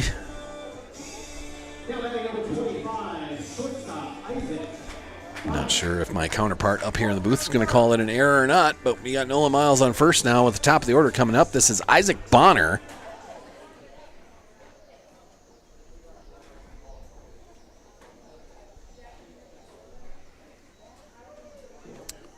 AJ called that a hit. We're going to call it a single. So Nolan Miles on first. Isaac Bonner now at the plate. Rodriguez is going to start him off the strike. Bonner didn't like that call very much, shaking his head a little.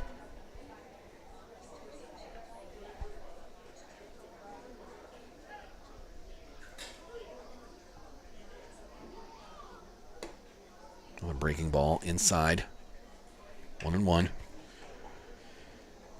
Cubs have had base runners in each inning so far, just not able to get anyone around to score. Parker Winghart slid into third base, but was there for only a few seconds as an appeal said that he left second base too early. And that ended the second inning for the Cubs. Now Bonner up to hit with a man on first. He's got a 2-1 count against the veteran Chris Regas.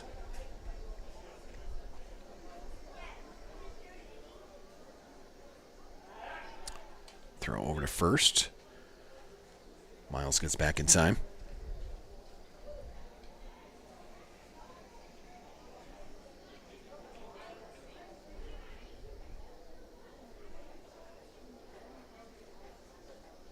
Bonner hitting with Rhett Zielinski in the on-deck circle. There is a lifted to left field. Caught out there, so nice job by Palmer Boyd out there to bring that in. Bonner sat down on the fly out. That is out number 2 here in the third inning, and that'll bring Rhett Zielinski, the manager and center fielder for the Cubs. Center fielder Rhett Zielinski.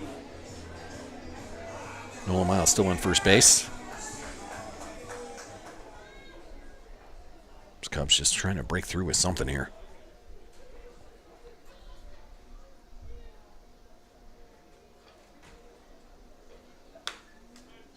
Zielinski will foul that straight back into the netting. 0-1.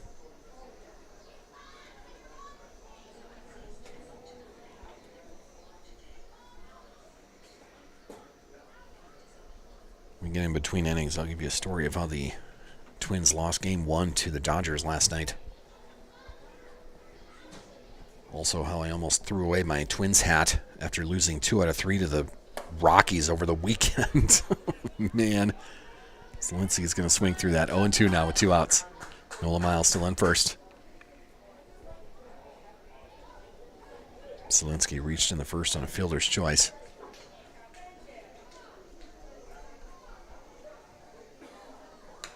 Tapped foul, straight back into the netting. Count will stay at 0-2.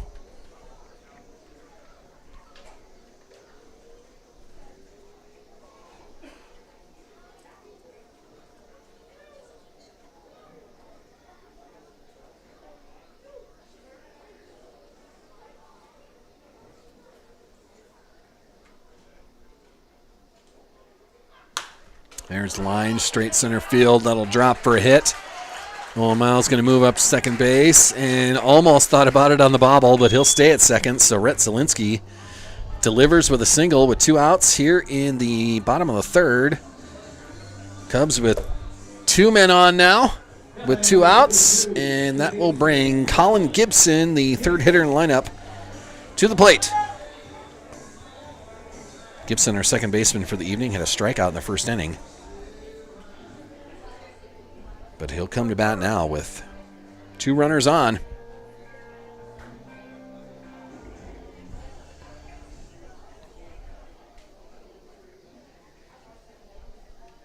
For the Cubs, that is the 4th hit of the night, compared to 2 hits by the Woodies. The Woodies have turned those 2 hits and some walks into 4 runs on the scoreboard. That first pitch was a strike, but I think it confused the catcher, Ryan Menson. He'll go out and have a conversation with Chris Regas.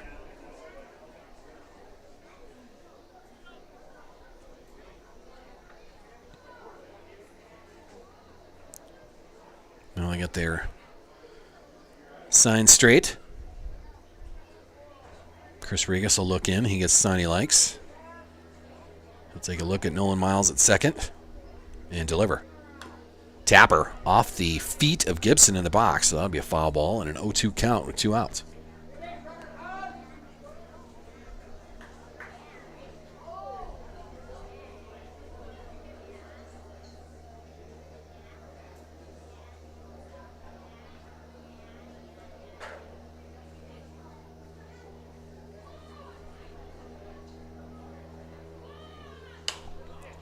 Popped up in the infield.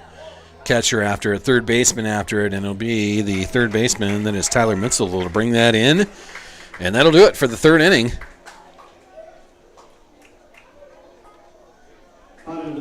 For the Cubs, 2 hits, 2 left on, no runs come across, and we'll head to the 4th inning.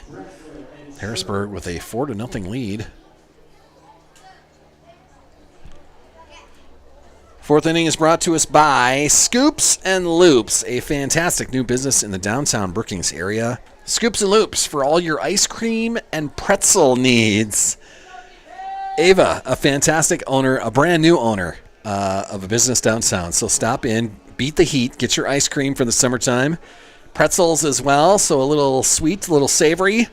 Scoops and Loops, a fantastic spot downtown Brookings, basically right across the street from Ray's Corner in the downtown area. But Ava, a young business owner, and was more than happy to be a part of the Brookings Cubs for the summer. Thank you, Ava. Thank you, Scoops and Loops. And we'll do this again next summer. A lot of fun having these new sponsors come on board with Brookings Vision Center, with Ray's Corner, Scoops and Loops. We got 2 more newbies coming up as we move through the game. We'll tell you all about those 2 newbie businesses as well. A lot of fun doing this, the play-by-play. For the Cubs, the night for Arlen Peters is over on the mound. That'll bring Tucker Wookie to the mound. He will get out of his DH spot.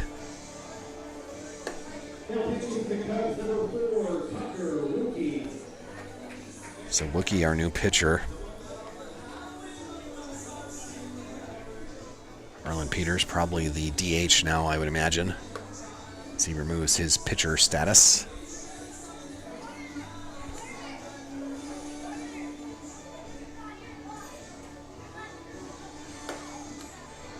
I feel like that's the only change out there. Looks like everyone else is staying where they were. Just a switch at pitcher.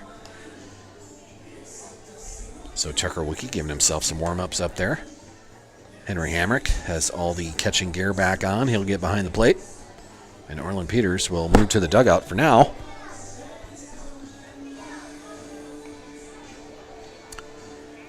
Umpire sees a truck out in the left field parking lot. It was actually the Brookings High School parking lot. He's got his headlights on. Trying to signal to him to turn his headlights off.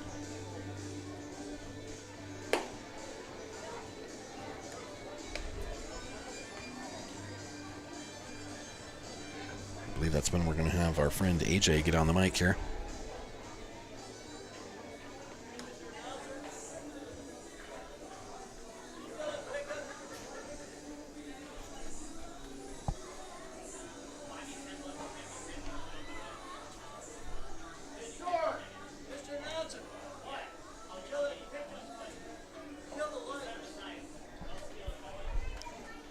Let me crank this up a little bit so you can hear it.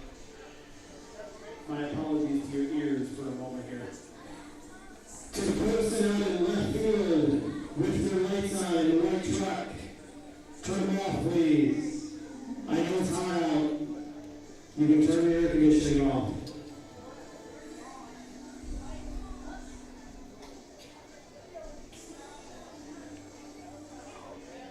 Trying to get a truck to turn its headlights off in the high school parking lot out there, but the windows are up and the AC's on. They couldn't hear anything that we just said right there. Looks like one of the Harrisburg Woodies players is going to jog out there and relay the message. So we start our top of the 4th inning. This is Palmer Boyd, the left fielder for the Harrisburg Woodies. He's first up. Boyd, Drexler, and then the top of the order, Maddox Schurer. Wookie will start his relief appearance with a couple of balls. 2-0 now.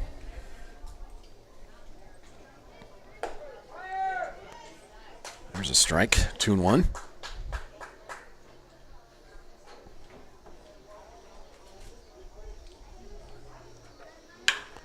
Driven. Isaac Bonner will make that pick up and the throw over to Vasgard. Nice pickup by Vasgard. The bouncer to first base. So a nice play. Isaac Bonner with a nice pickup and Vasgard with the pick.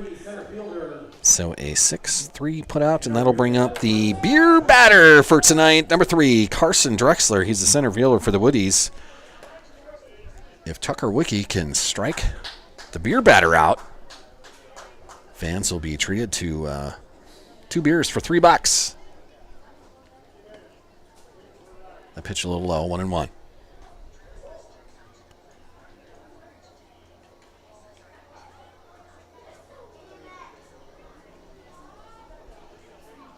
Doesn't appear to be anyone in the truck. So there is a patron jetting out.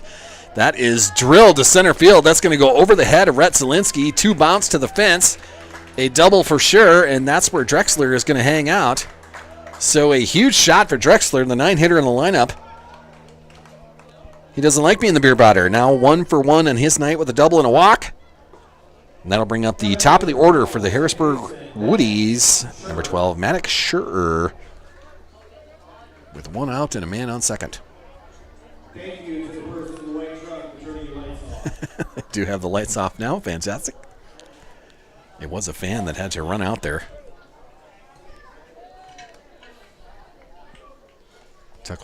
Tucker is going to start Scherer with a strike. Wookie working fast. That one's outside. 1-1.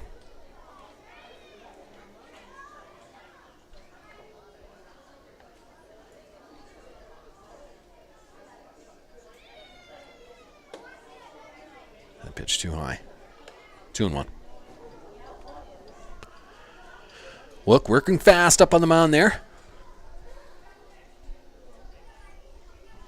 That's going to be lifted. Left center field. Rhett Zielinski chasing that down. He gets underneath that. He's going to have to toss it to third to try to keep that runner there, and shows off the arm. Parker Winghard to bring that in, and now we've got 2 outs as they keep Drexler on second base. 2 outs now, and the shortstop coming to the plate, number 14, Nate Model. By the way, the current total is 273. So the split on that is about almost $140. 273, the running total for our shared raffle tonight. Still a couple innings here at the Bears Den to purchase some raffle tickets. That pitch misses inside as Nate Model had to duck out of the way of that. 1-0 with Drexler on second base. 2 down, though. Wook's going to get a strike on the inside corner, 1-1.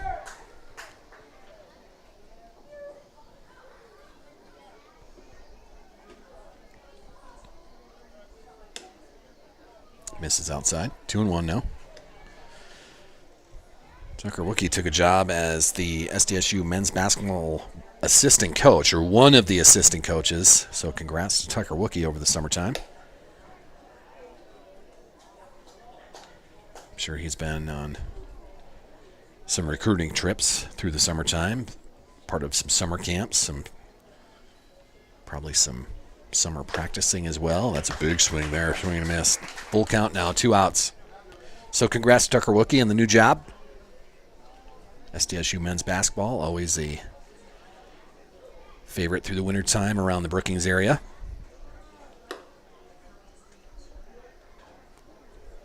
The batter called timeout, but Wook was in mid-fire, so he fired it in anyway. No pitch there. Nate Model got his timeout. Now we'll bring it live. Full count with 2 outs. Drexler on second. Wookie delivers, and that's going to be high and inside. A walk to Model. 2 men on now. And that'll bring up the third hitter in the lineup. This is number 7, Jack Sutton, the first baseman for the Woodies.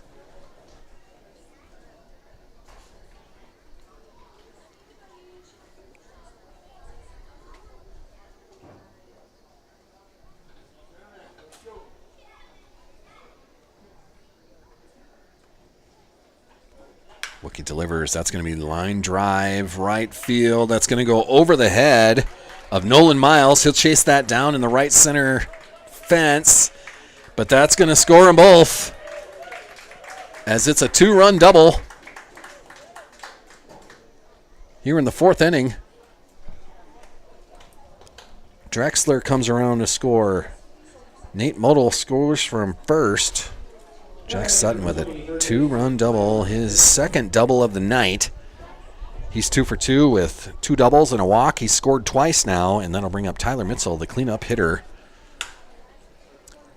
And he is going to wrap one, a line drive over to first base. Actually, a hard ground ball to first base, and that'll be picked up by Vasgar, and that's going to do it.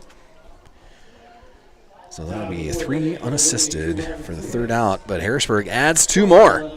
6-0 now as we head to the bottom of the fourth inning. Cubs just trying to get into this now. 6-0 lead for the Harrisburg Woodies, the number 1 team in South Dakota Class A amateur baseball. 18-1 in their season, and they are showing why. We'll see them again Thursday night.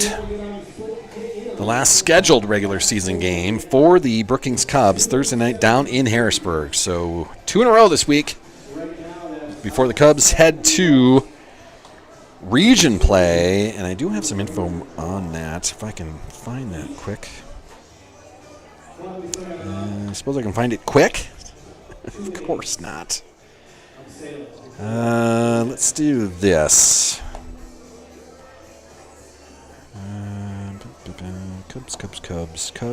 Cubs. Our postseason district schedule is set for the Brookings Cubs. The Cubs will host Baltic in a best 2 out of 3 series beginning Friday, August 1st at 5:30 p.m. The first 2 games of that series will be played on that Friday night, August 1st. If necessary, Game 3 will be Saturday at 7 p.m., August 2nd. The winner will be the North District champion and advance to the South Dakota Amateur Baseball Association Class A state tournament. So that is the district schedule. The Baltic River Dogs coming to town for the best 2 out of 3 series. Doubleheader on Friday night. If need be, Saturday, August 2nd will be Game 3. Cubs had a good win down in Baltic earlier in the season. A big win, actually. It was a much closer game here just a couple of weeks ago. I suppose I can find that. It was a closer game, but the River Dogs ran out of pitchers. That was on the 14th of July here at Bob Sheldon Field just a little over a week ago, as the Cubs were able to run-rule the River Dogs for the second time in the season when they scored 8 runs in the 7th inning. 8 out of the 11 players scored in that inning, and they run-ruled the River Dogs. So far this season, Brookings has beat them twice, run-ruled them twice.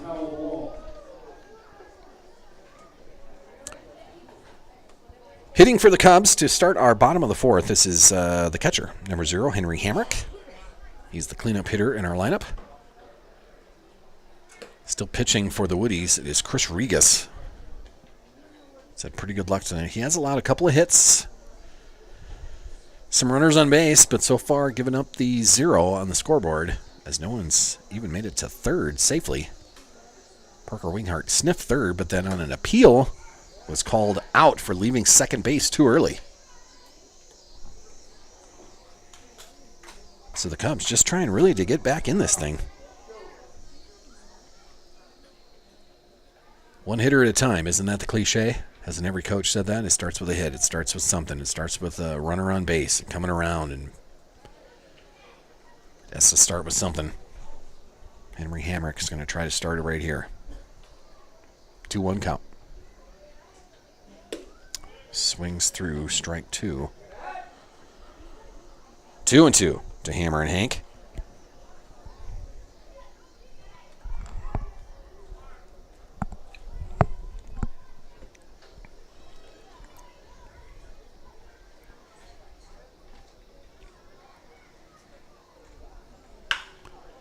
There's a ground ball down the left side. It's fair and kept in play by Tyler Mitzel. He keeps it from going to the outfield, so it keeps it in the infield.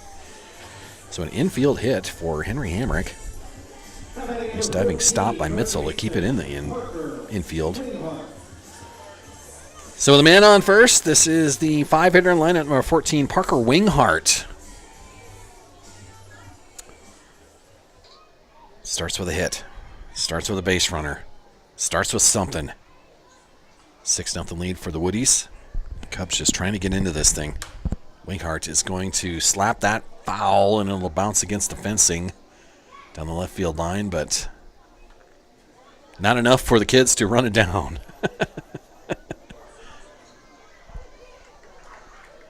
So Winghart with an 0-1 count.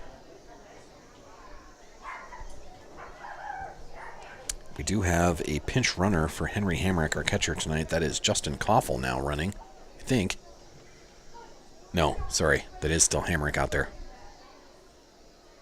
0s and 8s. I thought it was number 8 that went into pinch hit or pinch run for him. That pitch low, 1-1.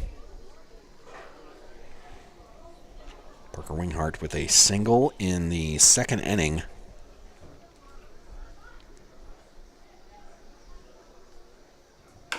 Tapper, left side. Tough play. Mitzel picks that up, fires over to first, not in time. So 2 infield hits so far in the inning. However it takes, whatever it takes, however it's done. Hamrick moves up to second base. Parker Winghart with an infield single, and that'll bring up the 6th-inning lineup, number 7, Miles Reese, our right fielder. That'll bring a conversation from Ryan Menson, the catcher of the Woodies, out to talk to Chris Regas. Talking a little strategy with a 6-0 lead. With the Cubs now, 2 runners on, but nobody out here in the bottom of the 4th.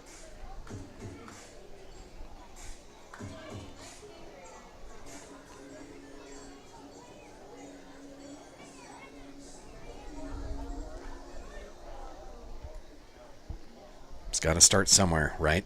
The old cliche. Now we got 2 runners on, nobody out. Reese will swing through strike 1.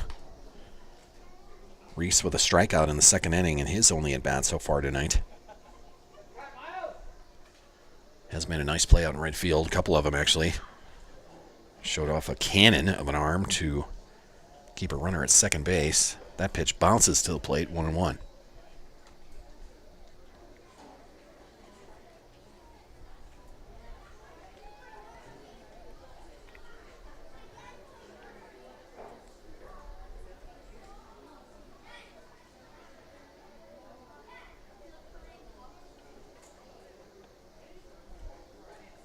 Regas gets his sign.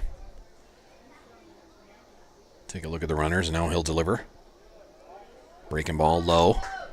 2-1. Good eye by Miles Reese. Battling with the wily veteran Regas on the mound. The 45-year-old. Former pitcher for the Sioux Falls Canaries, amongst other American Association minor league teams. Reese is going to swing and miss on that, 2-2.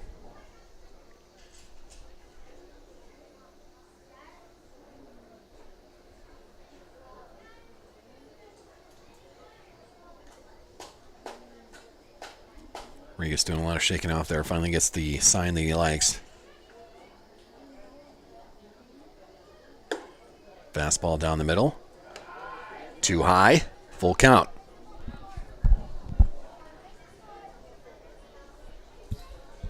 Good eye by Reese so far. Now he gets full count pitch with 2 men on and nobody out. It's got to start somewhere. And that'll be a walk. Bases loaded. Here we go, Cubs. Bases loaded, nobody out. Miles Reese does a nice job of eyeballing pitches there to earn the walk. That'll bring up the 7-hitter lineup, number 22, Lincoln Vasgard, our first baseman tonight. He has a sac fly in his only at-bat in the second inning. Parker Winghart tried to get to third on that fly ball, but was appealed out to end the inning. Vasgard now hitting with bases loaded, nobody out. Curveball misses, 1-0. It's got to start somewhere. First real threat for the Cubs tonight. Vasgard will foul that off over the right side dugout of the Cubs. Count is 1-1. Just heard AJ there say that was foul ball number 2, so this is a progressive foul ball night. The first 3 foul balls in each inning brought back for the dollar amount of the inning number. Those foul balls worth $4 right now. 1-1 count. Vasgard is going to tap that. It's going to hit him in the box, so another foul ball. 1-2 for Vasgard.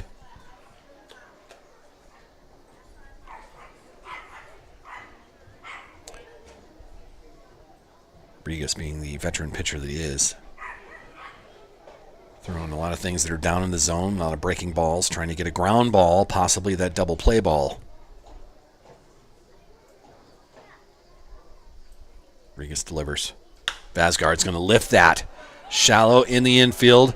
Shortstop running in, third baseman running in, and it'll be the shortstop. That is Nate Model that'll bring that in. So a pop-up in the infield brings one out. Bases are still loaded. And that'll bring up the 8th hitter in the lineup, our new pitcher, Tucker Wookie, in his relief appearance. Now trying to help his cause on the mound. One out, the base is loaded. Come on, Wook.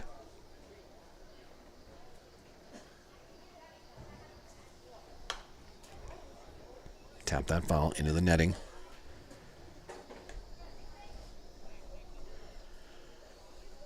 An 0-1 count to Wookie.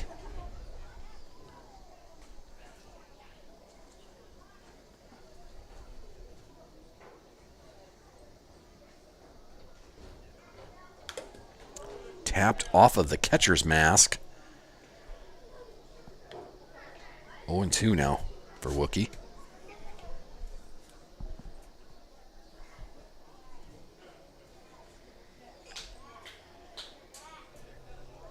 Catcher Ryan Menson, just kind of gathering himself after that foul ball went off his mask and into the netting. Just takes a few breaths. Umpire gives him that. Now we're back at play. 0-2 to Wookie. He'll foul that off into the top of the grandstand. I believe that's going to be foul ball number 3 for all the kids down there.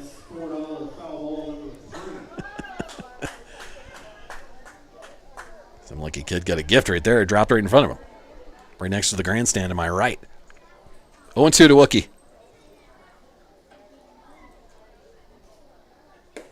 Wook is going to swing through that. Another strikeout. 2 outs now with the bases loaded. Wookie with his second strikeout of the night. And that'll bring up the left fielder, number 1, Nolan Miles. His only at-bat so far tonight, a single in the 3rd inning. And I missed something.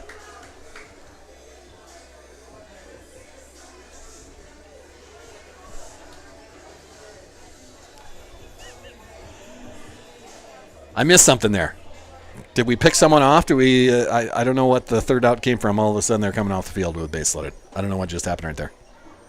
I was busy writing my scoreboard and saying that Nolan Miles is coming up. He's got a single in the 3rd, and then something happened. I missed it. I don't know what that was. So Nolan Miles will come up in the next inning.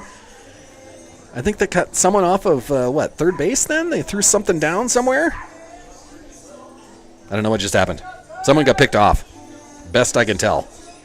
And that's going to end the threat. Cubs load up the bases, get nothing out of it. We move to the 5th inning. Still a 6-0 lead for the Harrisburg Woodies. I don't know what happened right there.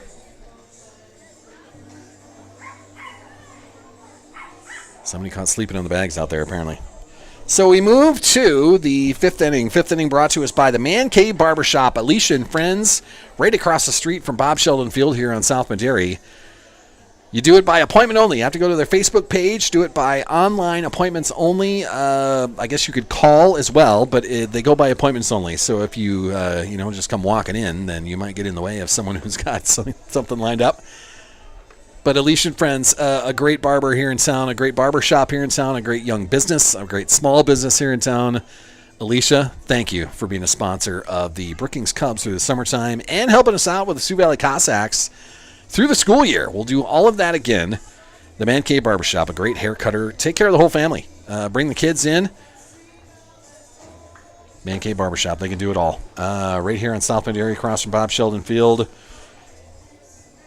A proud sponsor of everything we do here on Sauls Media, including the podcast. I've got a coaches show I do with the Sioux Valley Cossacks as well. So for business out there, just keep looking on the YouTube page here for Sauls Media. You can see all of the podcasting that goes on You can roll right in through the season of the Sioux Valley Cossacks, but you can see the coaches show as well. So for a business and an advertiser, you get a lot of bang for your buck for what we're doing here on Saul's Media. And we'll keep doing that with the Sioux Valley Cossacks, the once-a-week coaches show, the once-a-week podcast of just talking about some of the national stories out there. Been a lot of crabbing about the Twins lately on that podcast. The highlight of the season has been Byron Buxton and Joe Ryan going to the All-Star game. That's been it. Can't believe they lost 2 out of 3 of the Rockies. Rockies had not won a home series or a series all season long, but thank God the Twins come to town. We can beat up on these guys. It's just sad. We'll crab about the Twins a little bit more through the broadcast here. Get you an update on the Lynx as well. For the Harrisburg Woodies, this is the 5-hitter lineup. This is Ryan Menson coming to the plate. So far, he's hit into a double play and had a fly out to right field. And he'll have a 1-1 count with Tucker Wookie back on the mound for the Cubs. Misses on that outside, 2-1. The Lynx had a 20-point lead last time we checked on them, so let's do another check here. The Lynx are winners, 91-68 tonight over the Chicago Sky. This is the first of 4 straight home games for the Lynx. That ball lifted into left field. Nolan Miles is going to bring that in without any problem, and that is out number 1 here in the top of the 5th. That'll bring up Isaac Loosemore, the designated hitter for the Woodies. Now hitting with 1 out. Loosemore. The New York Liberty get a 14-point win over the Indiana Fever tonight. That was in New York City. The Liberty, the best team in the East. The Lynx, the best team in the West. Also the best record in the W. That is lifted to center field. Rhett Zielinski will run that down in left center and bring that in. So back-to-back flyouts for the Woodies. 2 outs now for the manager. Number 11, Dalton Allen, the right fielder tonight. He has reached on an error and had a tapper right in front of the plate that was picked up by Hamrick and thrown to first. So a ground out and reached on an error so far tonight for Dalton Allen. And he'll start with a 1-0 count.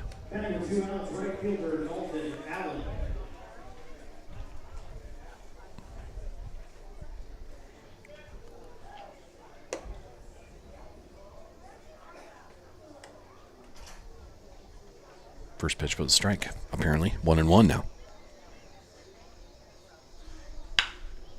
Driven, shortstop. Bonner dives for it, goes underneath his glove. That'll be a single for Dalton Allen. And that'll bring Palmer Boyd to the plate. He's got a walk and a ground out so far tonight. But a man on first with 1 out now for the Woodies. Still holding that 6-0 lead.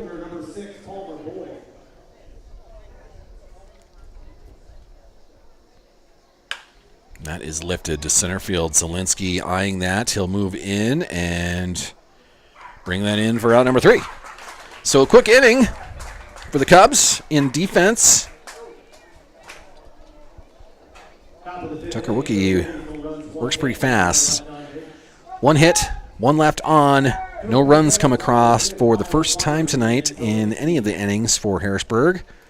So we stay at 6-0 as we move to the bottom of the 5th inning as I clear some things out on my scoreboard. For the Cubs coming up, Nolan Miles, the 9th hitter in the lineup, and then we go to the top of the order. Bonner and Zielinski due up after that. To finish my thought process on the W, the Lynx get the Lynx get win number 21 tonight, so 21-4 in their season, the best record in the W. Suppose we can bring up a box score. Yes, we can. 91-68 was the final. For the Minnesota Lynx, all 5 starters in double digits as far as points. Nafisha Collier, 19 points, 8 rebounds on her night. Courtney Williams, the all-star guard, she had 10 points and 7 assists tonight. Added a rebound to that. Caleb McBride, the other All-Star. 19 points in her night, 5 rebounds, 3 assists. She was 3 of 7 from deep, so a nice night for the Minnesota Lynx as they take care of the Chicago Sky. Angel Reese, another double-double tonight for the Sky, 11 points, 11 rebounds. Cardoso, her teammate, also a double-double, 10 points and 10 rebounds. But it's a 91-68 win for the WNBA best record Minnesota Lynx. 21-4 now for the Lynx. Their next game up now. Let's see here. Where are we at? The Las Vegas Aces come to town on Friday, and then on Sunday, the Atlanta Dream come to town. And then next Wednesday, the New York Liberty, a week from tomorrow night, New York Liberty come to town. So they'll face off against a couple of good ones on the east side there. Vegas Aces, the defending champs, 11-11 on their season. But the win tonight, a first of 4 straight home games for the Minnesota Lynx, and their 21-4 record now. Best record in the W by 4 or 5 games, I think. Bring up the standings quick. Strike in the outside corner for Nolan Miles, 2-1 now in the count. Lynx are 21-4. The New York Liberty 15-6. So that is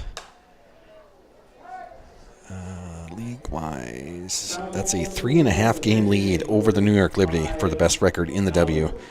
Phoenix, the third best record out there, 15-7. The Lynx just had a win against Phoenix right before the All-Star break. But a 15-point win over the second best team in the West. Nolan Miles is going to swing through that. So a strikeout to begin the bottom of the 5th. I'll bring up the top of the order. Shortstop Isaac Bonner, number 25, coming to the plate, the left-hander.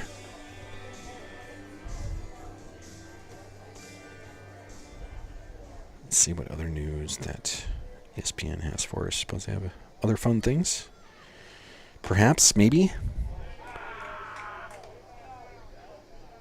Ball's low, but called a strike. 0-1 to Isaac Bonner.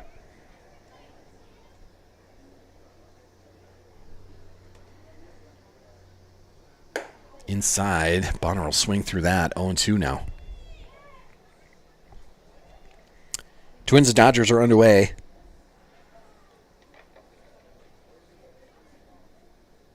Twins are 48-52 on their season, done already in the top of the first. That pitch high and inside. Bonner ducks out of the way of that. 1-2 on the count now. Last night, those Twins, Byron Buxton, fresh off of his All-Star appearance, having the best season of his career by far, just by being healthy the whole time.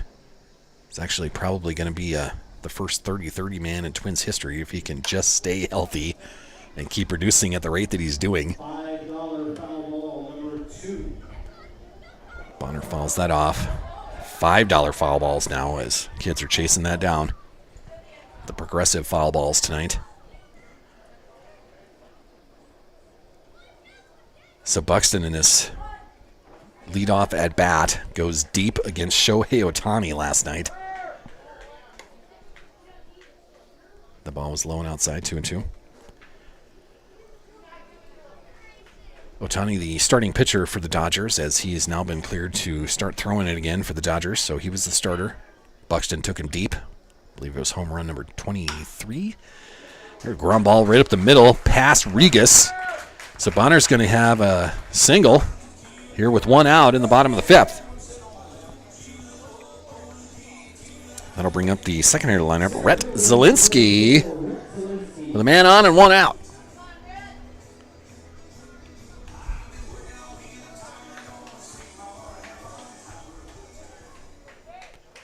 Rhett so far tonight reached on a fielder's choice in the first, a single in the third.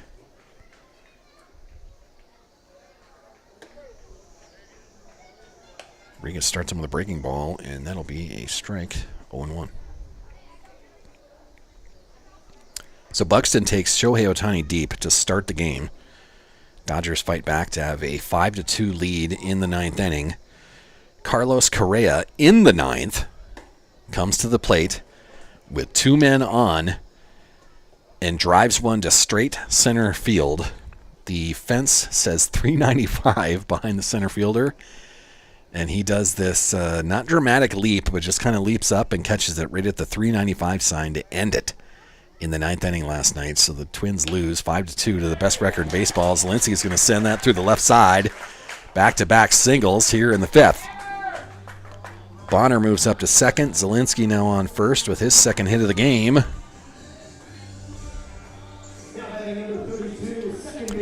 Second baseman Colin Gibson coming to the plate, third hitter in the lineup. Colin's got a strikeout and a pop-up to third base so far tonight. He's looking to break through with his first hit. Now 2 men on again for the Cubs. 1 out, though. It's a 6-0 lead for the Harrisburg Woodies. Lifted. Drifting foul. That'll go out of play. It's a $5 foul ball there, the third one of the 5th inning. Gotta love the progressive foul balls here on Fan Appreciation Night. 0-1 to Gibson. 2 men on, 1 out.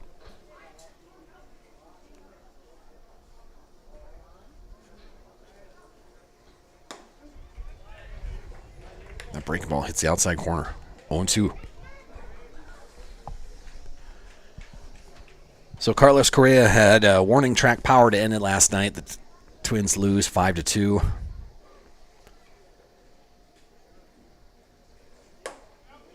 Coming out of the break, they've lost 3 out of 4. We are going to call that try check swing too far, so that'll be a strikeout. Out number 2. Gibson goes too far with the check swing. Out number 2, and that'll bring up the cleanup hitter, Henry Hamrick, to the plate. 2 men on. Carlos Correa, underneath all of his career averages so far this season, his batting average is lower. The home runs have dipped a lot. His RBI numbers are way too low for how much we pay that superstar shortstop. He needs to produce, and he's not doing it at all. Last night he had a chance to tie it in the 9th with a 3-run shot that went 394 feet. So that's how they lose it last night. That ball bounces to third, and the throw down is going to get Nolan Miles trying to get over. So a great pickup by Ryan Manson to keep that ball in front of him on the wild pitch. Nolan Miles tried to get third base out of that, and Isaac Bonner trying to get third base out of that, and he's gunned down at third base. The 2-5 putout. So Henry Hamrick will probably still be hitting next time. Should be. If I'm remembering my baseball rules, and I might not be. We'll see what happens with that. That's going to end the 5th inning, though. Move to the top of the 6th. It's a 6-0 lead for the Harrisburg Woodies. We'll talk more about the Minnesota Twins here in a little bit. The 6th inning tonight brought to you by Brookings Engraving, another new sponsor here for the Brookings Cubs this summer. Thank you to Brookings Engraving, a fantastic place downtown Brookings. They are right across the street from Cubbies. Your home for Brookings Bobcats apparel. That whole front of the room is Bobcat apparel, so you need the red and black for whatever football game, basketball game, volleyball, anything you're going to for the Cats. Head on down to Brookings Engraving and get your Bobcat apparel. Thank you to Zach and friends down at Brookings Engraving, a fantastic sponsor of everything we do here on Saul's Media, and helping out with the Cubs through the summertime. Cubs are in their playoff push here, but battling a very good Harrisburg team tonight, 18-1 in their season. They're the top team in Class A amateur ball here in South Dakota, and they're showing why. A good pitcher tonight, Chris Regas, has had his way with this lineup. He's allowed guys to get on base, just nothing to come across. Last inning, Regas just added 2 more strikeouts to his list. He's got 1, 2, 3, 4, 5, 6 of those tonight. Tucker Wookie still on the mound for the Brookings Cubs. We'll see what Wook can bring to the table here in the top of the 6th. Thank you, Brookings Engraving, for being a part of this. Our exclusive presenter, Bankstar Financial. Starting lineups brought to us by Bell Brands, all proud sponsors. Bankstar Financial, a proud sponsor of everything that we do. with Sioux Valley, with Elkton Lake Benton, with the Coaches Show with the Cossacks, and the podcast, the Salzy Show 2.0, as I'm calling it. It's a continuation of the show I used to have on Brookings Radio. Brookings Radio got rid of all the local programmers, me included, and I didn't want to give up my play-by-play experience, so we started this. And with that, we keep a once-a-week podcast just talking about the Twins and bitching about them, talking about everything else that's going on, the NFL now. That'll probably be the podcast for probably Thursday morning. I do that, maybe, of the NFL being back already. Man, the summer is closing up on us. Tucker's going to start with the ball. Batting for the Woodies, this is Carson Drexler, the beer batter, once again. He has not been friendly so far with a double and a run and a walk so far tonight. If we can strike him out, fans are going to get beers 2 for $3 for the 10 minutes after the strikeout. So far, not any luck doing that. 1-2 now. Wookie can do it here. Too far outside. 2-2.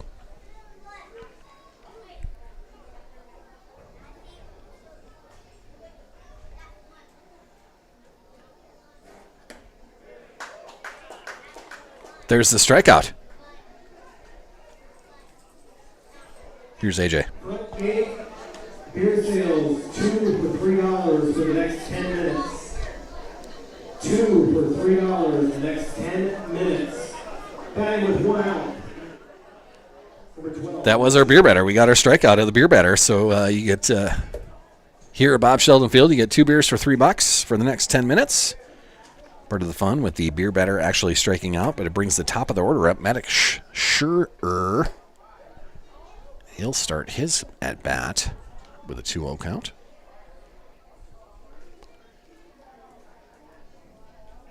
Not a lot of fans racing over to the concession stand to get 2 beers for $3, but that is the special for the next, 9 minutes or so now. That ball lifted into shallow center. Rhett Zielinski was playing back on it, couldn't quite get to it, so a 1-out single by Maddox Schurer, and that'll bring up the 2-hitter in lineup, Nate Modal, to the plate. Harrisburg has a man on with 1 out.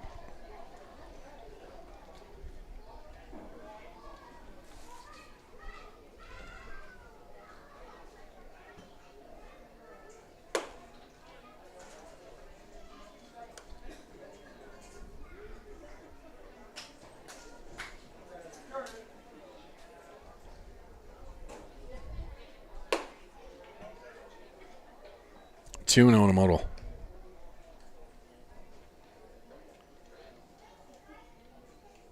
Look, works so fast I can't even look on Twitter to find another story here, but that'll be a strike. 2-1 to Modal. I don't have time to look anything up. Look.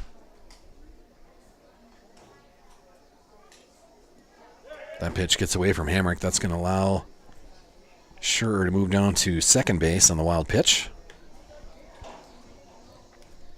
Now it'll be a 3-1 count to Modal. With a runner in scoring position and 1 out.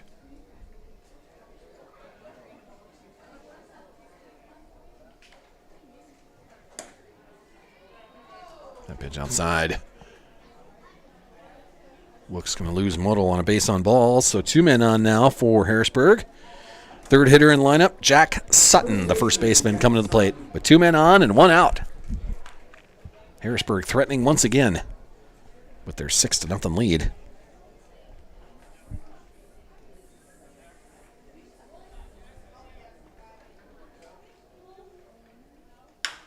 Tapper, left side. That's Bonner that picks that up. He's going to whip it over to third base, get the force out there. Parker Winghart catches that, brings it in. Smart play by Bonner as he was moving that way to make the play. So Schurer is going to be a 6-5 putout for out number 2. Modal's going to move up to second base. And Jack Sutton reaches on a fielder's choice. So still runners on first and second, but now 2 outs. And this is the cleanup hitter, Tyler Mitzel. He is going to miss on strike one. The bat goes flying.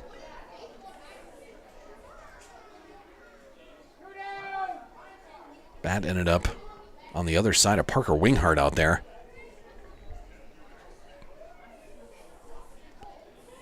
Slipped right out of the hands.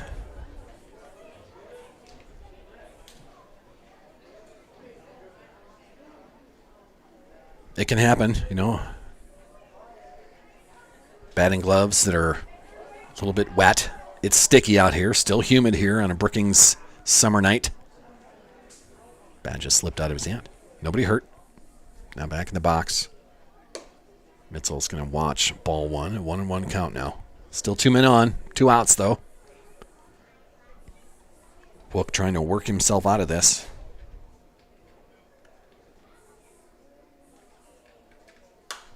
Lifted foul over the Cubs bullpen. Kids gathering over there. It's a $6 foul ball for whoever brings that in. The progressive foul balls tonight.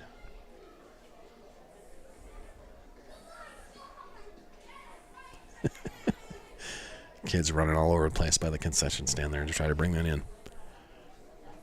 1-2. That pitch gets past Hamrick.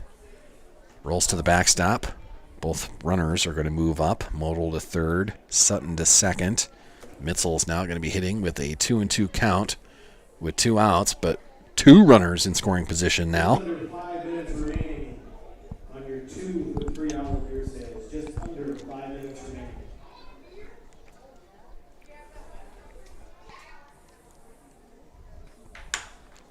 Tapper, right side. And that will do it. Nice pickup by Colin Gibson. He throws over to first. And that'll take care of the threat here in the top of the 6th. The 4-3 put out. Cubs escape without allowing any more runs to come across. It's still a 6-0 lead as we move to the bottom of the 6th inning now.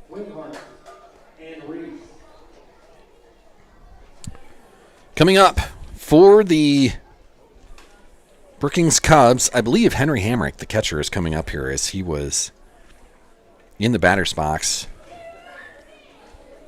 with the throw out at third base. Bonner got picked at third trying to advance on a wild pitch. So it was Henry Hamrick that was at the plate for that. I think he comes back up. So we've got the 4, 5, 6 hitters coming up. Hamrick, Winghart, and Reese all due up here in the 6th inning. Our 6th innings brought to us by Brookings Engraving. Thank you. Another fantastic business downtown. Home for all your Brookings Bobcats apparel. They also do the engraving part, so trophies and plaques. You can get whatever you need from Brookings Engraving downtown. Brookings here, right across the street from Cubby's Sports Bar.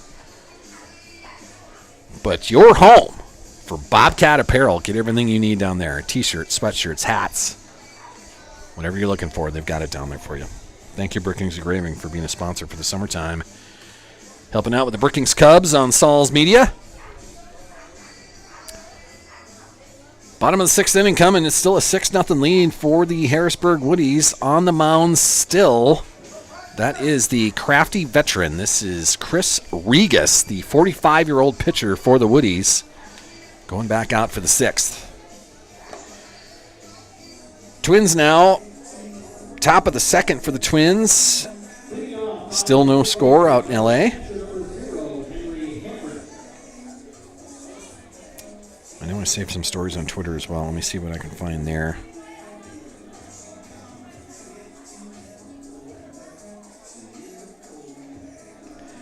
Here's a fun story from David Wells. You remember a Yankees pitcher from, 20 years ago now? He was with the Yankees as a pitcher. He pitched elsewhere as well, but probably became more famous than anything for the New York Yankees. David Wells paid a $2,500 fine for wearing Babe Ruth's original Yankee cap during a game. He bought the cap for $35,000, but told he couldn't wear it in a game, and then did it anyway. David Wells would sell that hat 13 years later at an auction for $535,000. Tapped foul for Henry Hamrick. 1-2 now. Fun baseball story. I try. Try to find you the good stuff.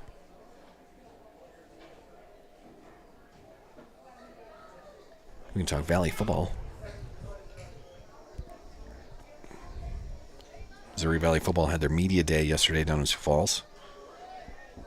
Hamrick will tap that foul into the netting. Count's going to stay 1-2. For the 2025 preseason poll in Valley football standings, North Dakota State gets enough votes to be the top team in the preseason poll. South Dakota State, number 2, right behind SDSU, those upstart USD Coyotes. That's 1, 2, 3. Illinois State, Youngstown, and Southern Illinois bring up the 4, 5, 6 spots. Bottom of the league, North Dakota, Northern Iowa, Indiana State, and Murray State. Murray State, fairly new. I'm not sure if this is their first year or was last year the first year. I think last year was the first year. Hamrick is going to strike out swinging. That's the first out of the 6th inning. So with 1 out, the 5-hitter in lineup coming to the plate, number 14, Parker Winghart, our third baseman. He's got 2 singles in his night so far. So North Dakota State voted the number 1 preseason poll football team. South Dakota State voted number 2 preseason football team. Coyotes right there with them.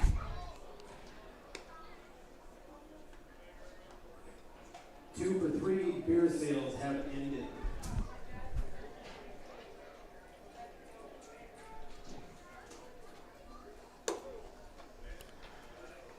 There's a strike in the outside corner. 1-1 to Parker Winghart.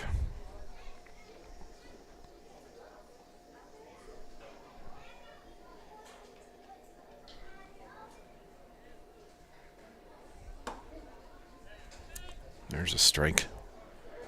1-2 to Winghart. Got further explanation of that deal the WNBA players are looking for. You can read that. I believe this is Ryan Rosillo on ESPN Radio, also putting it on Twitter, which is where I found it. And Winghart is going to swing through that. It gets away from the catcher, but he'll throw it on to first, and that'll be 2 strikeouts so far in the 6th inning. Miles Reese coming up with 2 outs here in the bottom of the 6th.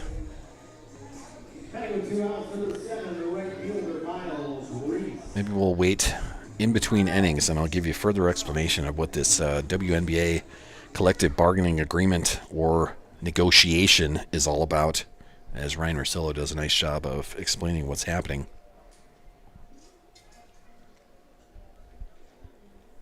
Miles Reese will start with the ball. Breaking ball just did not curve in there like Regas was hoping.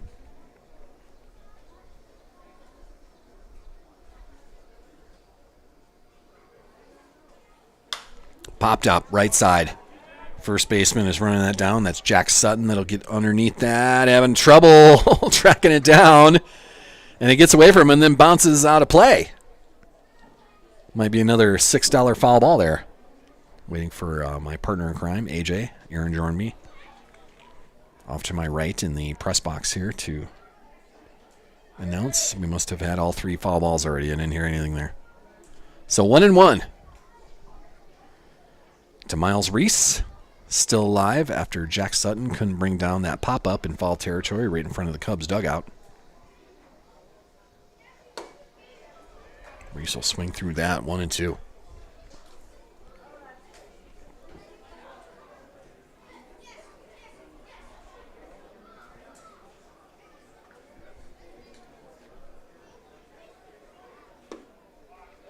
Curveball low, 2-2.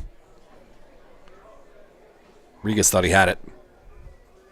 Was fading off the mound, thought that was a strike. Did not get the strike call he wanted. Reese belts one, driven into left field. Left fielder's trying to run that down and will not. It goes off his glove, bounces to the ground. I thought it was going to be gone, but it stayed in the park. Left fielder out there is Palmer Boyd, who could not bring that in. It drops around his feet right in front of the fence, and that'll be a double for Miles Reese. So a 2-out double Miles Reese now on second base. And that'll bring Lincoln Vasgard to the plate. Cubs hitting once again in this game with a runner in scoring position. Just haven't been able to bring one across. Vasgard will start with a strike on the inside corner.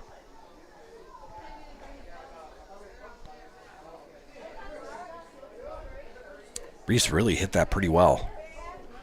On a night that's not so sticky, maybe that leaves the yard. The pitch gets away from Menson. Reese able to scoot over to third base on the wild pitch. So with a 1-1 count now for Vasgard, he's got a teammate on third base. Not many Cubs runners have reached third tonight. Miles Reese is there. Breaking ball hits the outside corner, 1-2.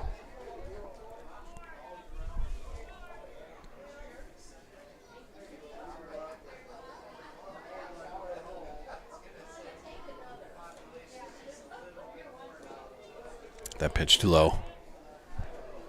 Menson keeps it in front of him. Reese will stay at third, 2-2 now.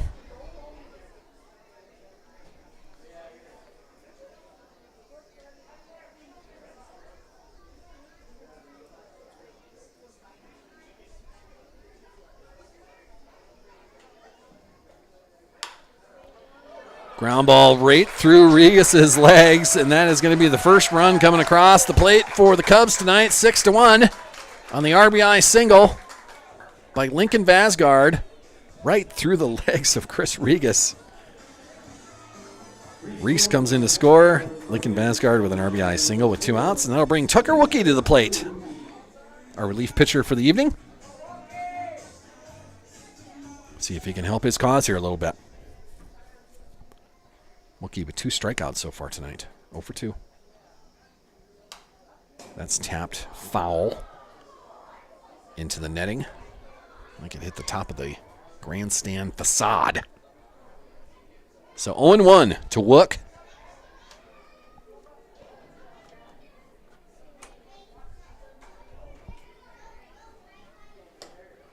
He'll swing through strike 2.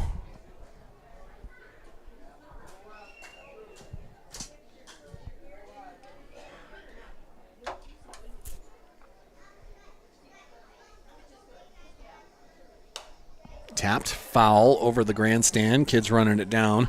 $6 foul ball number 2. $6 foul ball for whatever kid can bring that back.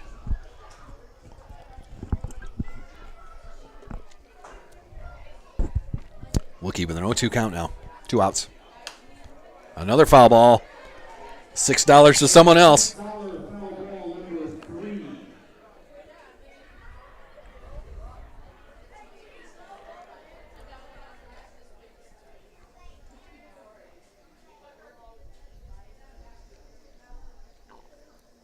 Regas gets the pitch he likes.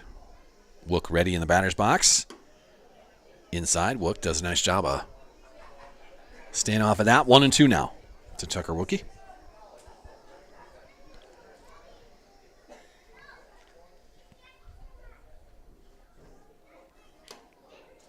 Inside, good eye, 2-2. Oh, no, he did call that a strike. Never mind then. Oh, boy. So Wookie struck out looking. That was a tough call there. And that'll do it for the Cubs, but they do get 1 across, so it's not a shutout. We'll head to the 7th inning here. Harrisburg up 6-1.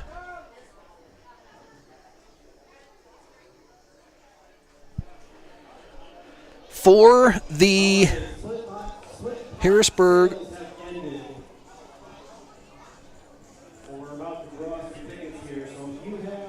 This is the split plot. I'm going to hand this over to Aaron Jornby, AJ.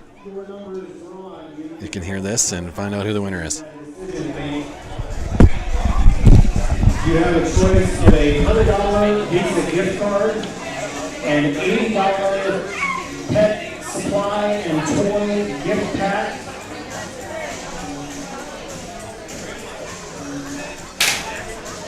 Actually, now that I think we have 5 items. We have a $100 gift card. We have an $80 pet boarding gift certificate. We have a gift basket of supplies and treats. Or we have the choice of one of 2 $72 splits.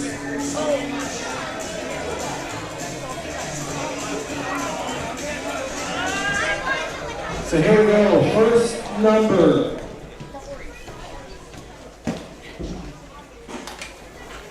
I'll bet I don't win.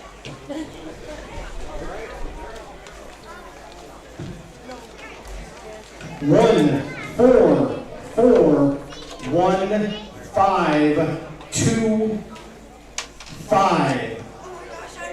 1, 4, 4, 1, 5, 2, 5. If that is your number, come up here to the press box.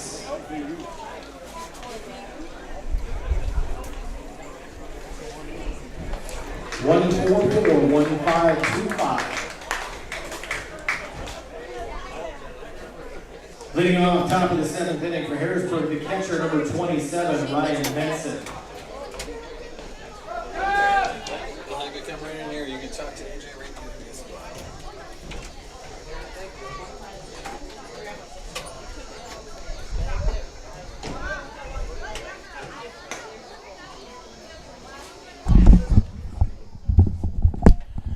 Well, we have a winner on the old split pot. She's picking her prize out right now next to me. Wookie back on the mound for the Cubs. He'll start 2-0 for the Harrisburg Woodies. The 5-hitter, Ryan Menson, the catcher, first off for the top of the 7th. Woodies still with a 6-1 lead.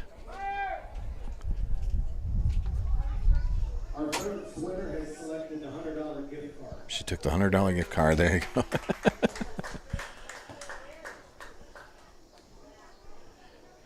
3-1 now to Menson.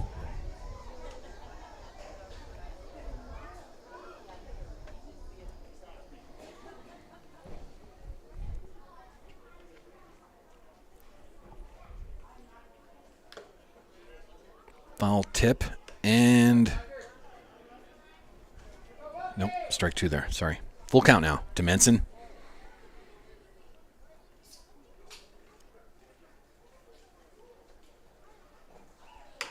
Wookie will fire that. That's a tapper down the left side. Parker Wingart's going to pick that up on the wrong side of third base. Another foul ball for Menson. Count's going to stay 3-2.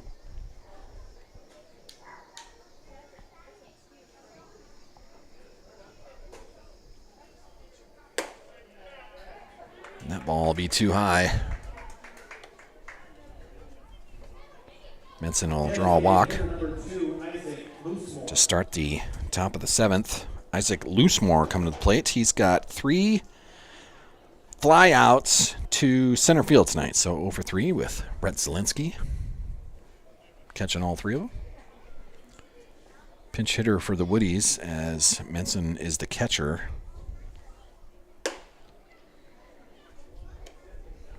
1-0 to Loosemore. I believe that's number 9. Nick Ramstead is pinch hitting up there. That ball fouled off. It's a $7 foul ball for the kids running it down. 1, 4, 4, 1, 2, 4, 9. 1, 4, 4, 1, 2, 4, 9. Come out to the press box if that's you.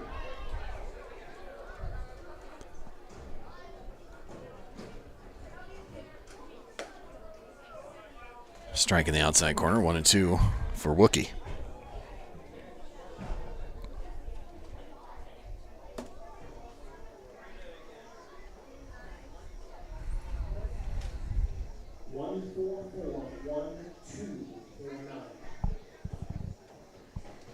That pitch outside.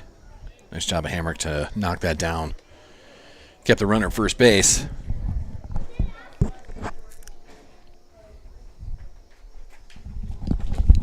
You get a winner? Right through that door, too.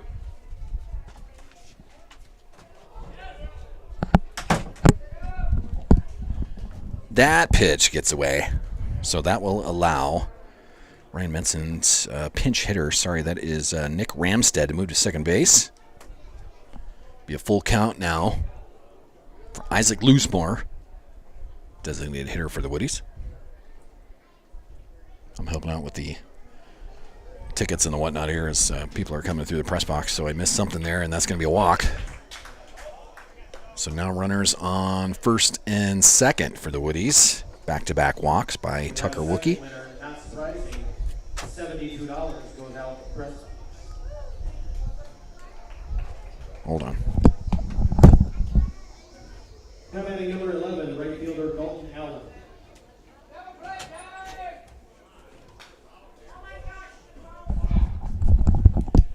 And close my press box door there. A little bit crazy around here, but it's an 0-1 count now. For the Woodies, this is Dalton Allen, the right fielder and manager for the Woodies. Allen's going to hit with two teammates on base already. That is going to be outside, 1-1.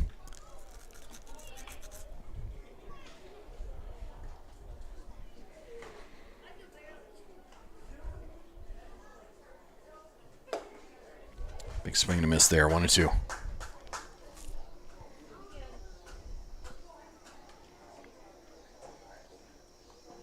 Nobody out here in the top of the seventh. 2 men on. Dalton Allen's going to swing through that. A big strikeout by Tucker Wookie. So 1 out now. That'll bring Palmer Boyd, the left fielder, to the plate. 1, 2, 4. 1, 4, 4, 1, 1, 2, 4. Come up to the press box if that's you.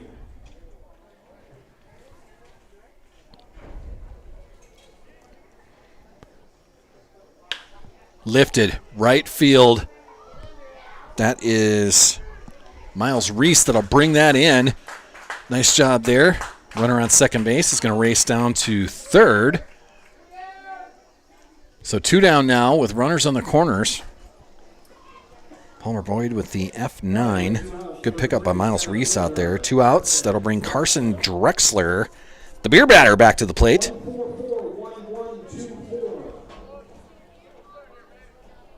So Nick Ramstead, the pinch runner, he's on third base. Isaac Loosemore still on first after that flyout. But now 2 outs as Tucker Wookie is trying to get out of this. Unscathed once again. Steps off the mound there to get some sweat off the brow. Loosemore on the move. Throw it on to second. In time! Nice throw, Henry Hamrick. Caught stealing is Isaac Loosemore at second base, and that's going to do it for the top of the seventh. Great throw, Henry Hamrick. Wow. So caught stealing, Loosemore is the 2-4 put out.